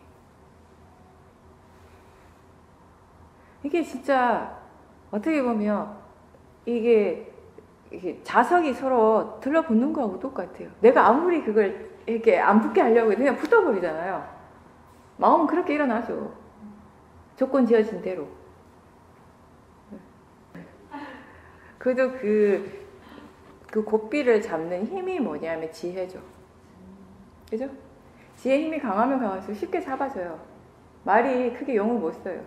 지혜 힘이 약하면 잡기는 막 나는 열심히 용을 쓰고 잡고 있는데 계속 끌려가는 거예요. 우리 그럴 때 많죠. 번뇌인 걸 분명히 알면도 불구하고 지금 어떻게 해야 되는지도 알지만 번뇌에 끌려갑니다. 지혜가 있긴 있는데 약한 상태. 그것도 어쩔 수가 없어요. 끌려가는. 근데 그때 제가 항상 하는 말이 끌려가더라도 사띠와 함께 끌려가라고. 사띠 하면서 끌려가라고. 그거 하신 거예요. 잘하셨네. 결과적으로. 수행을 하는 것의 장점 중에 하나는 이미 지나간 것을 쉽게 포기한다. 그죠? 우리 수행의 기본 모토가 그거예요. 과거에 매이지 마라. 미래는 아직 안 온 거다. 경전에서 제일 유명한 구절 중에 하나가 오늘 아침에 제가 경전에 딱 그 구절을 봤는데 맞지마니까 해서 과거를 되돌아보지 마라. 미래는 아직 오지 않은 것이다. 지금 현재에 깨어 있으라. 왜 사라지고 안 사라지고 중요한 것이 아니라 그런 마음들을 대상으로 보고 싶다라는 거 그게 중요한 거죠. 어떠한 것이 일어나더라도 그게 일어났기 때문에 또는 사라졌기 때문에 중요한 것이 아니라 우리에게는 항상 뭐가 제일 우선이냐면 무엇이 일어나더라도 그걸 대상으로 지켜보고 있는가. 그게 우리한테 가장 중요한 부분입니다. 그게 전부이고요, 사실. 그게 이미 보살인 게 아니거든요. 근데 보살님 마음에는 그게 보살인 것 같은 거예요. 근데 그나마 수행을 했기 때문에 내 거라는 관념이 조금 약해진 거예요. 수행을 안 했다면 그건 정말 내 거가 된 거죠. 제가 저번에 그 얘기 많이 했죠. 소나무 얘기. 네네네. 그죠? 똑같은 거예요. 그 할아버지가 그 소나무가 한 개 1억이라는 얘기 듣기 전에는 아무것도 아니었어요. 그냥 자기 본인 산에 있는 나무 한 그루일 뿐인데 그게 1억이라고 듣는 순간 두 그루에서 2억이죠. 그러니까 그 2억이라는 게 어떤 실체가 있는 돈이 아니었잖아요. 상대가 할아버지 나한테 그거 팔면 2억 드릴게요. 그렇게 됐어요. 본인 할아버지는 한 번도 상상해 본 적도 없어. 자기 산에 있는 나무가 그렇게 비쌀 거라는 거, 그 소나무가. 근데 그 사람이 2억 드릴게요 하는 나한테 파세요라고 하는 순간 그 할아버지한테 2억이 생긴 거야. 내 돈 2억이 된 거예요. 돈이 오고 가지도 않았어, 아직. 말만. 그냥 구두로만 그거 2억 주면 2억 줄 테니까 파세요라고. 근데 그 순간에 할아버지한테 이미 2억이 생겼고, 내 돈 2억이 생긴 거예요.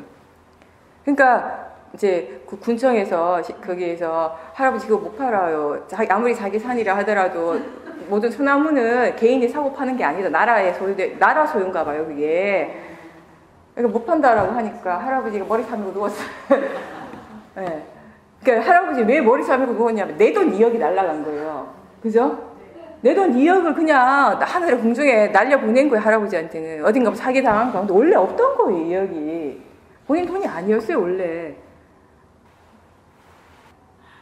그게 이미 1년 전에 팔았음에도 불구하고 사람들 마음은 그게 내 거라는 거예요. 그게 올랐다는 거 아는 순간 그게 내 거라는 그게 강한 거죠. 그러니까 내 돈. 우리가 우리 삶의 가치를 얼마만큼 경제적인 것에 많이 두고 있는가. 수양하면서 참 좋은 것 중에 하나가 그런 가치에 대해서 마음이 조금씩 물러나게 된다라는 거. 그죠? 제가 어느 순간 그거 느낀 것 중에 하나. 저는 뭐 개인적으로 우리가 뭐 스님들이 뭐 부자로 살고 이런 데 가치를 주지는 않으니까 내 개인적인 부분보다는 전에 한번 이제 뉴스나 이런 걸 들으면 우리가 국가 어떤 나라에 대한 이런 고정관념이 있잖아요. 그러면 북유럽, 유럽에서 특히 북유럽 이런 쪽을 보면 되게 좋은 나라라고 생각을 해요. 그죠? 그런 관념이 있잖아요. 근데 동남아의 어떤 뭐 캄보디아, 라오스 이런 데 생각하면 좋은 나라라는 생각이 크게 우리가 안 들어요. 그죠? 그럼 어느 순간 내가 그 생각한 거, 내 마음이 좋다 나쁘다고 이렇게 판단하는 기준이 뭔가. 그래서 내가 그 나라에 가봤을 때 북유럽 안 가봤지만 서유럽 가봤고 동유럽 조금 가봤고 그래서 캄보디아, 라오스 다 가봤어요. 동남아 여러 군데 가봤습니다. 근데 실제로 동남아를 가봤을 때 마음이 굉장히 편안하고 이 나라 사람들이 뭔가 되게 행복하다라는 느낌을 가졌었거든요. 예전에 갔을 때요. 지금 어떤지 모르겠지만. 근데 그건 그거고요. 그때 그런 느낌을 가졌던 그거대로 그렇고 그냥 객관적으로 그런 나라들에 대해서 얘기를 들었을 때 내 마음에서 기준이 항상 있더라고요. 좋고 뭔가 더 좋은 나라, 더 이렇게 나은 그런 어떤 나라라고 이렇게 판단을 하고 조금 덜 좋은 나라 이렇게 판단하고 나도 내가 하는 건 아니죠. 마음이 계속 그런 식으로 이렇게 나누고 있다라는 걸 봤어요. 그 기준이 뭔가라고 봤을 때 나도 모르게 지금까지 살면서 학습되어서 그게 있는데 그 기준이 경제적인 부분이었구나. 그래서 우리가 일반적으로 경제적으로 잘 산다고 할 때 나도 모르게 내 마음이 좋은 나라 이렇게 생각하고 있었구나를 아는 순간 굉장히 놀라웠거든요. 약간 좀 진짜 그건 좀 충격이었고 마음이 그렇게 생각하고 그렇게 판단하는 기준이 그런 경제적인 측면이었다라는 것이 절대로 돈이 많다고 해서 좋은 나라가 되지는 않거든요. 그죠? 좋은 사람이 아니에요. 그렇죠. 네. 돈이 많다라고 하는 것이 결코 나한테 그게 반드시 좋은 것이 되는 건 아니에요. 그 돈을 통해서 어떤 일을 할 수 있는가가 중요한 것이지. 그래서 제가 경제에 대해, 돈에 대해서 얘기할 때 그 얘기 하잖아요. 불교에서 무소유를 얘기를 하지만 그 무소유가 아무것도 단순히 없기 때문에 무소유를 얘기를 하는 것이 아니라, 그죠? 그 본인이 갖고 있는 것에 대한 집착을 얘기를 하는 것이에요. 정말 무소유라고 하는 것은. 하나밖에 없는 사람이 3개, 4개 가지고 있는 사람보다 무소유라고 할 수 있는가? 그죠? 하나를 가지고 있기 때문에 무소유인가? 근데 사실 하나밖에 없기 때문에 그 하나에 더 집착할 수 있겠죠. 마음이 그 하나에 강하게 집착하고 있다면 그건 무소유가 아니죠.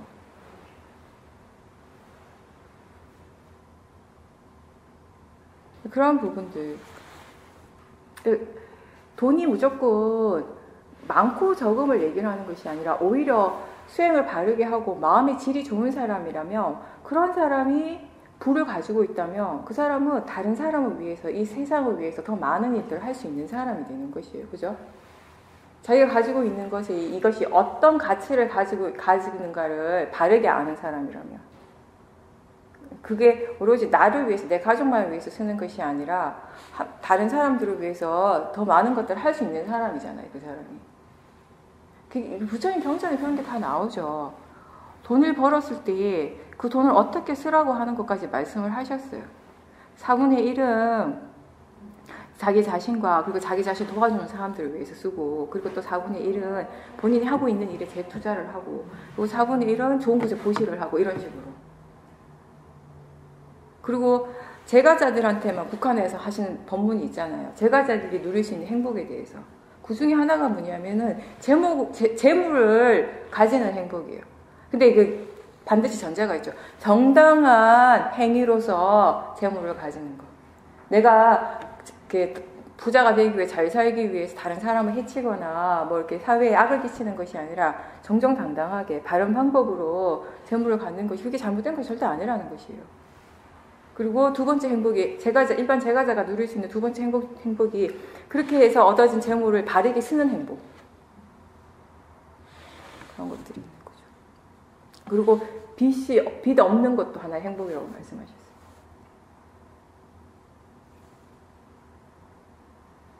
근데 우리가 은연중에 나도 모르는 사이에 우리가 너무 그게 많은 그쪽으로 이렇게 항상 들어왔기 때문에 사회적인 이런 학습이라는 것이 있어가지고 모든 걸, 어떤 것을 사람을 판단하는 데 있어도, 그 사회를 판단함에 있어도, 국가를 이렇게 판단함에 있어서도 그 판단의 기준이 자기 자신도 모르게 어느새 이런 경제적인 부분, 돈의 부분이 많은 것을 차지하고 있지 않은가.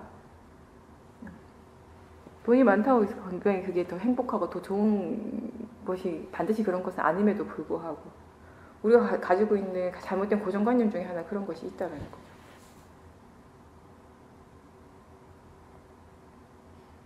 불교에서 말하는 진정한 행복이라고 하는 것은 결국 우리 마음에 번뇌가 없을 때, 부처님께서 그렇게 말씀하셨잖아요. 세상에서 잠을 제일 잘 자는 사람이 어떤 사람인가?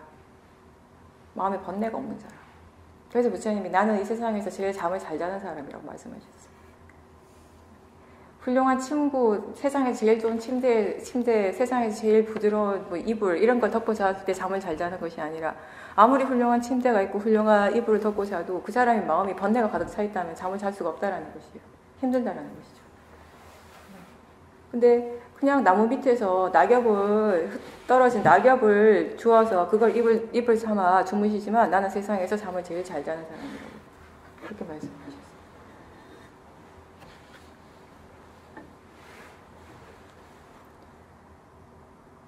세상의 어떤 판단 기준이 달라지는 거죠. 수행을 함으로 해서. 예전에 내가 어떤 사람이 되고자 했고 어떤 식의 어떤 삶의 가치를 어디에 뒀는가 하고 지금의 내가 어떤 식으로 변했는가를 보면 조금 이해가 되실 겁니다. 그죠?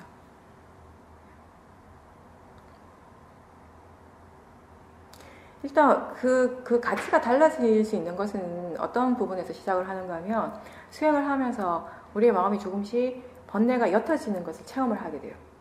그 번뇌가 없는 순간들을 이제 체험을 하게 돼요.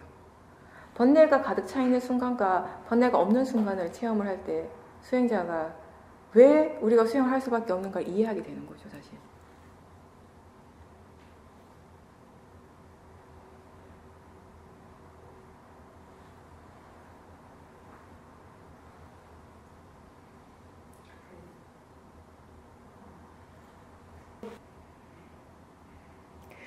그렇게 번뇌가 이제 계속 일어날 때요. 번뇌가 일어나고 있다는 걸 알면서도 그게 계속 지속이 될 때, 그럴 때 효과적인, 그러니까 방법적인 측면에서 효과적인 건 한 중에 하나는 잠깐 멈추는 거죠.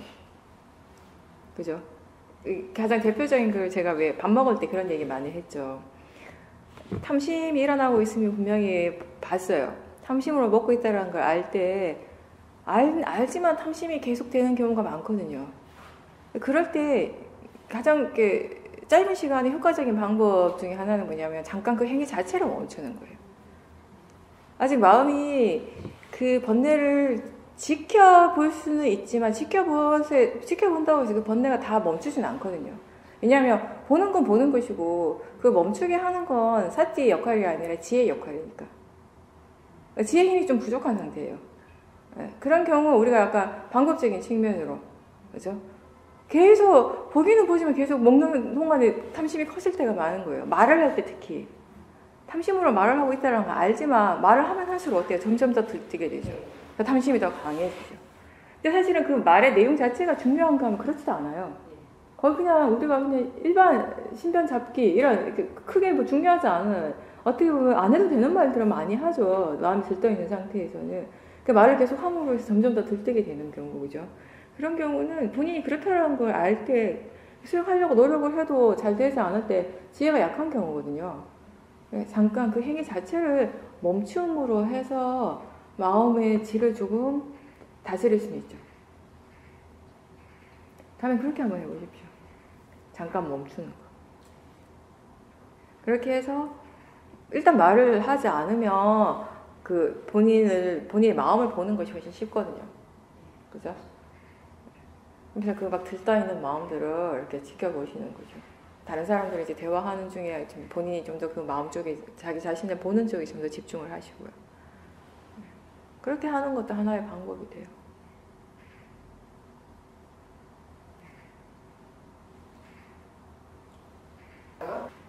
알아지는 것대로 알 뿐이다라고 하는 게 대상은 그냥 대상일 뿐이라고 아는 것이에요. 대상을 대상으로 안다라고 네, 하는 건 지금 이 순간 그냥 알아지는 것일 뿐이다. 네, 맞습니다. 그냥 마음이 그냥 그렇게 알고 있을 뿐인 거죠. 네, 그러니까 아는 것도 마음이고 알아지는 것도 마음이고, 유도하는 것도 마음이고, 네, 바뀌는 것도 마음이고, 바뀌는 것도 마음이고, 네. 그걸 다시 아는 것도 마음이고. 이렇게 되니까 좀 뭐라 그럴까 이게 패턴화되었던 나의 일상이 다시 이렇게 거리가 떨어지면서 당연하죠. 예. 제가 늘 마음은 어떤 것도 정해진 것이 아니잖아요. 그냥 지금 이 순간 일어나는 것일 뿐이지. 근데 나라고 하는 것은 이미 정해져 있어요. 그러니까. 내가 어떤 사람이고 나는 이럴 때 어떻게 한다라고 하는 우리 많이 정해진 것들이 굉장히 많아요. 그죠? 근데 그 순간에 지금 보살님이 그게 그냥 단지 마음이라고 아는 순간 그 정해진 것으로부터 벗어나게 되는 거죠. 이제. 겁니다. 지혜가 일어날 때 수행하는 것 자체가 흥미로워지거든요. 지혜가 일어날 때 예전 같으면 그냥 그렇게 되어지는 것이라고 알던 것들이 다 새롭게 알아지게 되거든요. 행위 자체는 단순한 행위지만 그 행위, 예전에는 그 행위를 그냥 내가 그렇게 한다라고 생각했기 때문에 그게 거기에 뭐 특별할 것도 없었고 신기할 것도 없었지만 지금 그 모든 굉장히 행위 자체는 단순하지만 그 하나하나가 사실은 행위의 일이 아니라 마음의 일이라는 걸 알고 그 마음이 항상 새롭게 일어나는 마음이라는 걸 이해했기 때문에 그게 새롭게 다가오게 되는 것이고 그게 뭔가 흥미로워지는 것인 거죠. 새로운 일이니까. 예전에는 그게 하나도 새로운 일이 아니죠. 항상 하던 일일 뿐이죠. 그냥 반복적으로 되풀이 하던 일일 뿐이에요. 습관적으로. 근데 지금은 그게 마음을 보게 되니까 새로운 일이 되는 거죠. 할 때마다 새롭죠. 그런 차이가 되는 거죠. 할 때마다 진짜 어떤 마음으로 하는가를 볼 때 할 때마다 새로운 일이 되는 것이거든요. 사실은 하나도 똑같은 일은 없어요. 왜냐하면 항상 새로운 마음으로 하니까. 그죠? 양치를 우리가 하루에 3번을 하든 4번을 하든 할 때마다 다른 마음으로 하거든요. 세수를 하루에 2번을 하든 3번을 하든 할 때마다 다른 마음이에요. 그죠? 법문을 듣는 마음도 들을 때마다 다른 마음이에요. 근데 우리는 마음을 보지 않고 대부분 행위 그 자체에만 집중을 하고 있을 때가 많죠. 그럴 때는 그냥 똑같은 일이 되는 거예요. 행위 자체는 그냥 똑같은 행위죠. 관념적으로 그거 우리가 볼 때는. 근데 마음이 그냥 자연스럽게 마음을 보게 될 때, 그 행위를 하고 있는 그 마음을 볼 때, 그 하나하나가 이제 새롭게 보이는 거죠.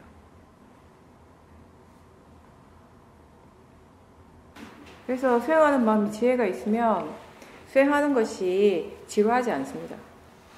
근데 수행하는 마음이 모아가 강하면 지겨워요. 매일 하는 게 똑같은 것 같아요. 내가 이걸 왜 하는지도 모르겠고.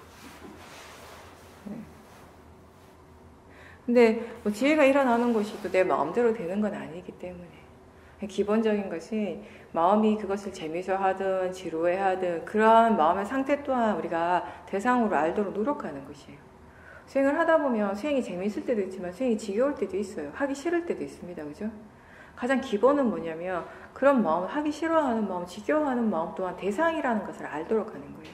그 또한 마음이라는 것을 알고 있어야 된다는 거죠.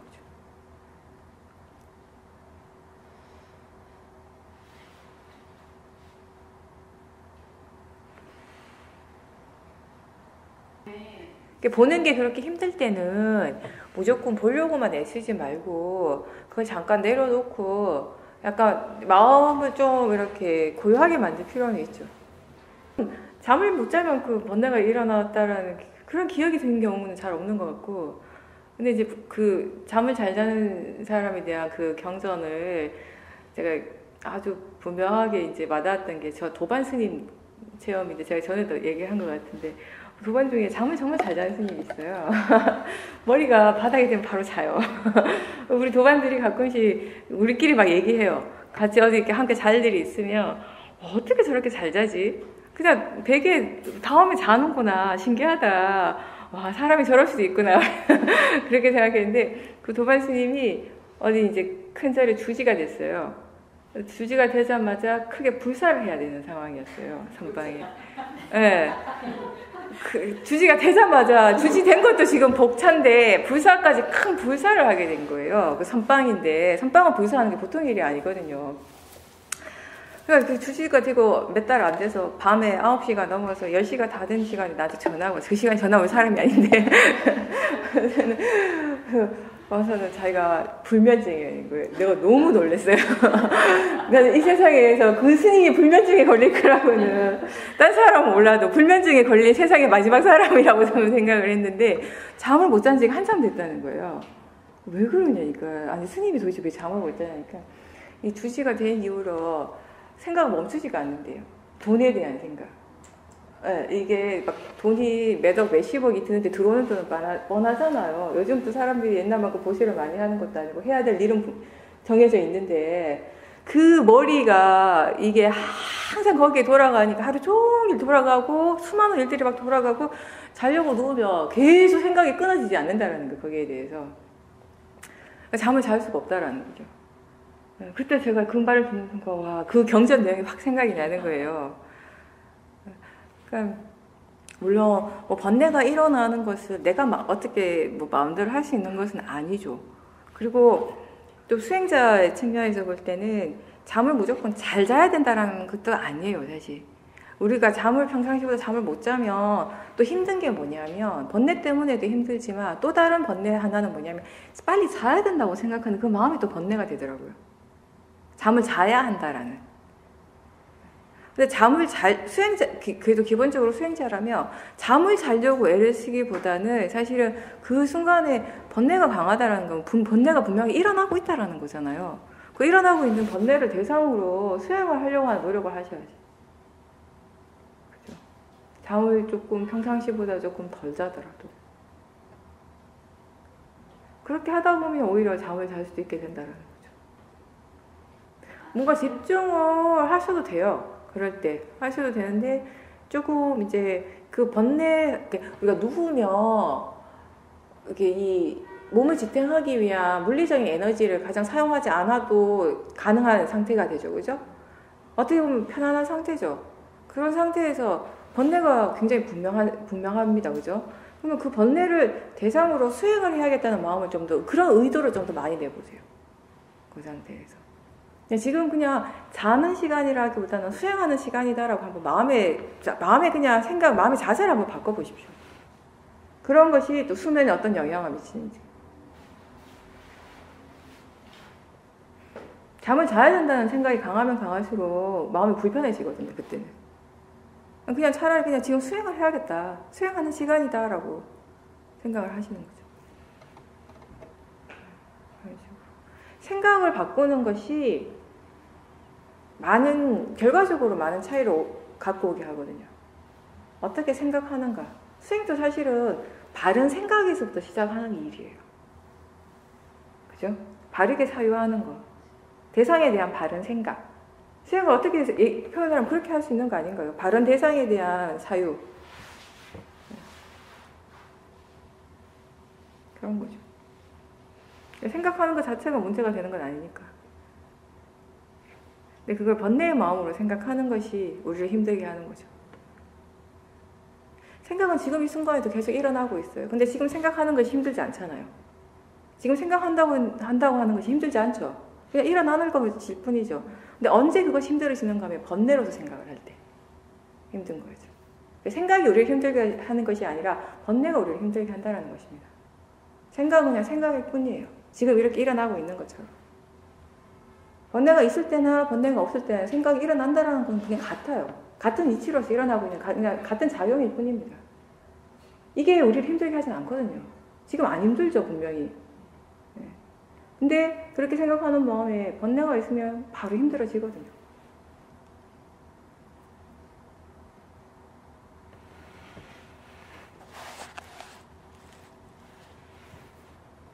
왜냐하면 잘 때는 수행을 해야지 잠을 잘 잘 수 있다는 마음 때문에 이미 수행 자체에 대한 로바가 있는 거죠.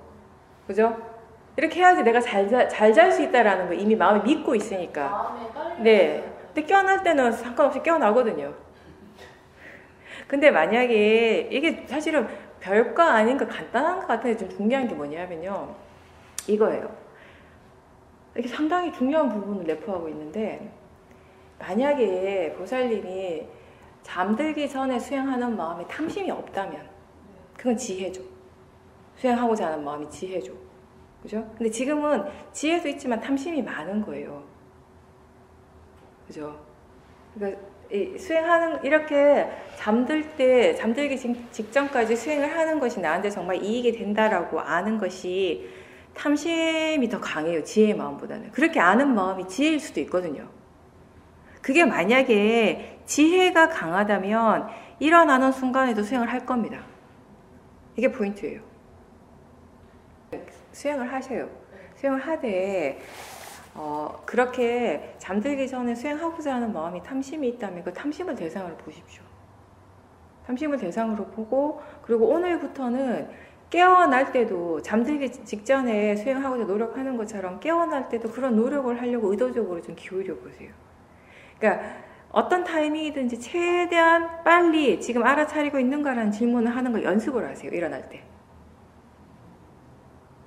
그렇게 자꾸자꾸 노력을 하면서 마음이 이렇게 알아차림, 사티를 통해서 깨어날 수 있도록.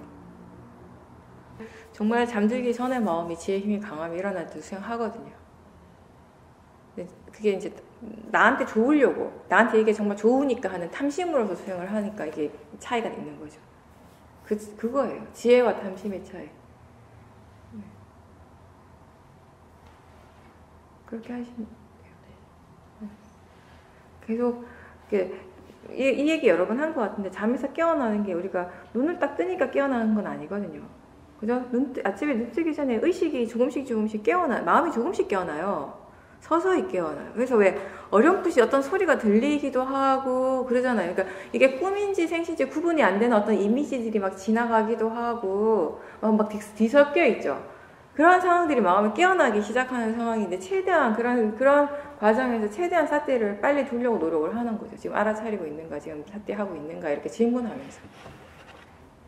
그럴 때 이런 뭐랄까 이 잠들어 있는 상태는 멍한 상태잖아요. 마음이 지혜가 거의 없는 상태라고 볼 수 있어요. 그러니까 거의 우리 이성적인 것이나 지혜가 많이 일어나기보다는 좀 더 본능적이고 이렇게 번뇌가 더 강하게 반응을 할 수 있는 그런 상태고, 그러다 보니까 일어날 때 좀 대부분이 뭔가 깔끔하고 밝고 맑은 상태, 명료한 상태라기보다는 좀 멍한 상태가 많죠.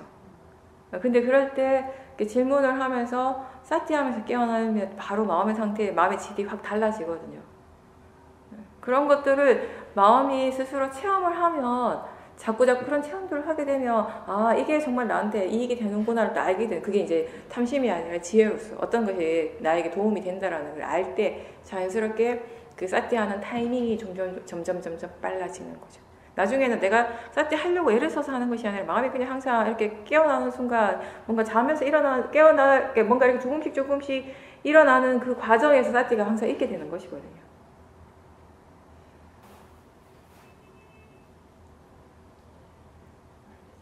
그리고 사실은 꿈이라는 것이 생각이잖아요. 그러니까 보살님이 잠들기 직전까지 수행에 대한 생각을 계속 하죠. 그러면 그게 가속도가 붙는 거예요. 생각이라는 것이 가속도가 붙어요. 그러니까 잠을 자는 동안에도 생각은 계속 일어나거든요. 내가 모를 뿐이지, 내가 의식을 못할 뿐이지 마음은 계속 일어나고 있는 중이에요. 예, 마음이 막 질문을 하고. 예, 그게 나하고 상관없이 마음이 일어나는 걸 그대로 보여주는 거잖아요, 사실. 예, 그렇죠. 사실 깨어있는 순간에는 어느 정도 내가 개입을 하고 있다는 느낌이 들 때가 좀 많다면 사실 그때는 나라는 의식이 거의 없죠. 마음이 그대로 일어나는 것이에요. 근데 이제 마음의 상태가 계속 낮에부터 계속 좋았기 때문에 그 수행에 대한 생각을 계속 마음의 어떤 방향성, 마음의 관심이 수행 쪽으로 계속 기울어져 있는 거예요. 그러니까 잠을 잘 때도 생각은 계속 멈추지 않거든요. 그러니까 이미 그쪽으로 가속도가 붙어 있으니까 당연히 거기에 대해서 생각을 하겠죠. 딱히 이건 그냥 100% 꿈이다, 이건 정말 분명한 알아차림이다 라고 후분이 명확하지는 않을 수 있어요. 왜냐하면은 사티라고 하는 것 또한 생각이잖아요. 그죠? 알아차린다라고 하는 걸 우리가 어떻게 아는가 하면 생각을 통해서 알겠죠. 물론 그게 이제 느낌을 통해서 나중에는 이제 더 분명해지겠지만 결국 마음이 생각을 하고 있어요. 그렇게 알아차리고 있으면 이미 생각해요. 마음에서 무엇이 일어나더라도 우리 마음의 기본적인 성질 중에 하나, 그걸 다시 한번 마음이 생각을 한다라는 것이거든요.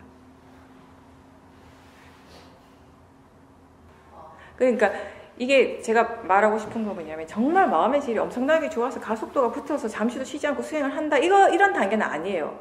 이렇진 않지만 마음이 계속 그쪽에 대해서 생각을 하고 있는 상태, 그런 정도는 되는 거죠. 우리가 이렇게 깨어 있을 때도 내가 막 수행을 하려고 막 이렇게 애를 써서 사티가 좀 더 이어지고 하다 보면 마음이 수행에 대해서 좀 더 자연스럽게 생각하는 시간들이 더 길어지잖아요. 내가 막 애를 안 써도 어느새 마음이 그냥 지가 수행에 대해서 생각하고 있죠. 대상에 대해서 관심을 기울이고 있고. 그런 거하고 비슷한 상황인 거죠, 사실은. 깨어 있거나 잠을 자거나 마음은 일을 해요.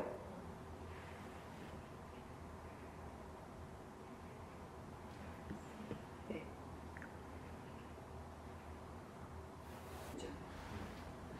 이게 우리가 알아차리면 다시 알아차리는 것이 많은 이익이 있는데 그럼에도 불구하고 그게 항상 되는 건 아니에요. 어떨 때 가능한가 하면 이게 알아차림 자체가 그냥 자연스럽게 되어질 때, 내가 하려고 하지 않아도 그냥 수행이 될 때, 그때는 마음의 관심, 수행하는 그 마음의 관심 포커스를 대상 쪽이 아니라 육문에서 일어나는 작용을 대상으로 하는 것이 아니라 그걸 다시 알아차리는 쪽을 알아차리도록 노력하는 거죠. 이렇게 하면 그게 조금 이렇게 되어지면 수행이 훨씬 가벼워요.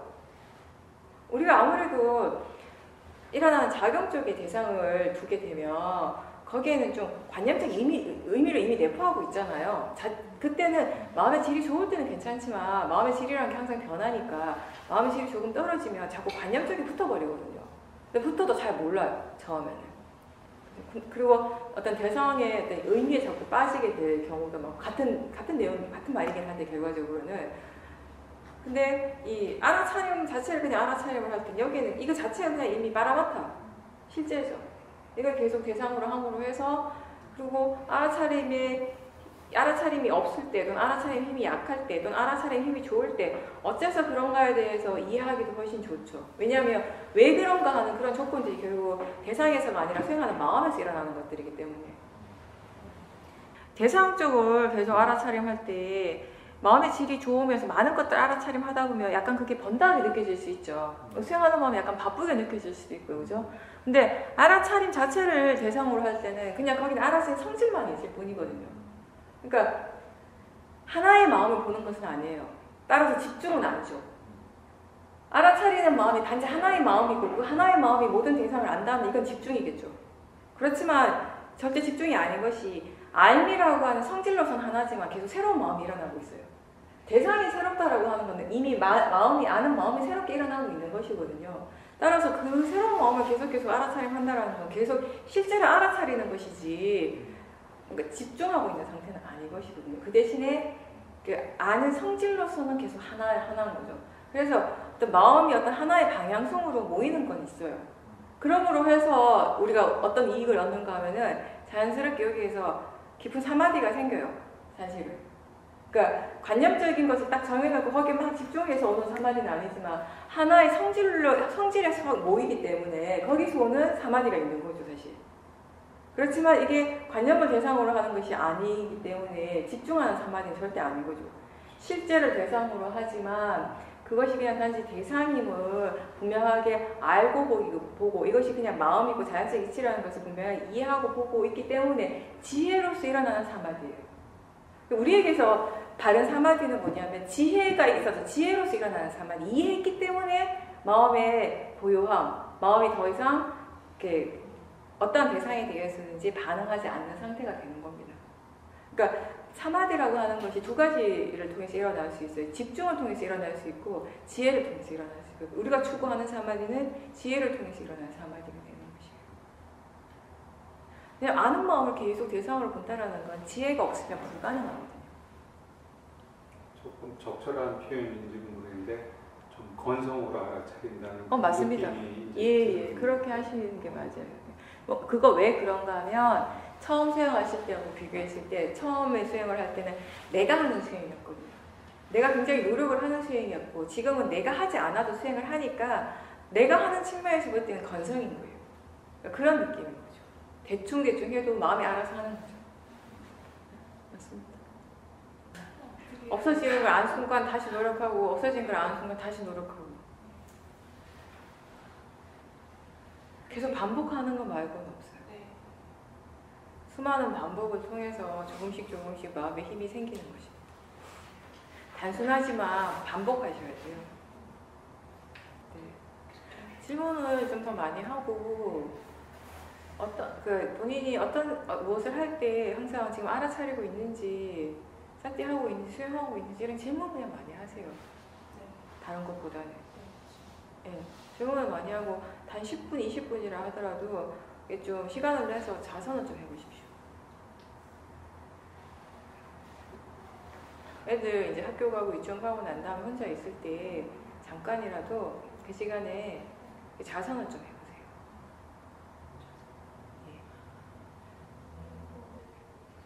예. 생각을 보려고 하면 자꾸 내용이 빠지니까 느낌을 관찰함으로 해서 알아차림 힘을 키우라는 거죠.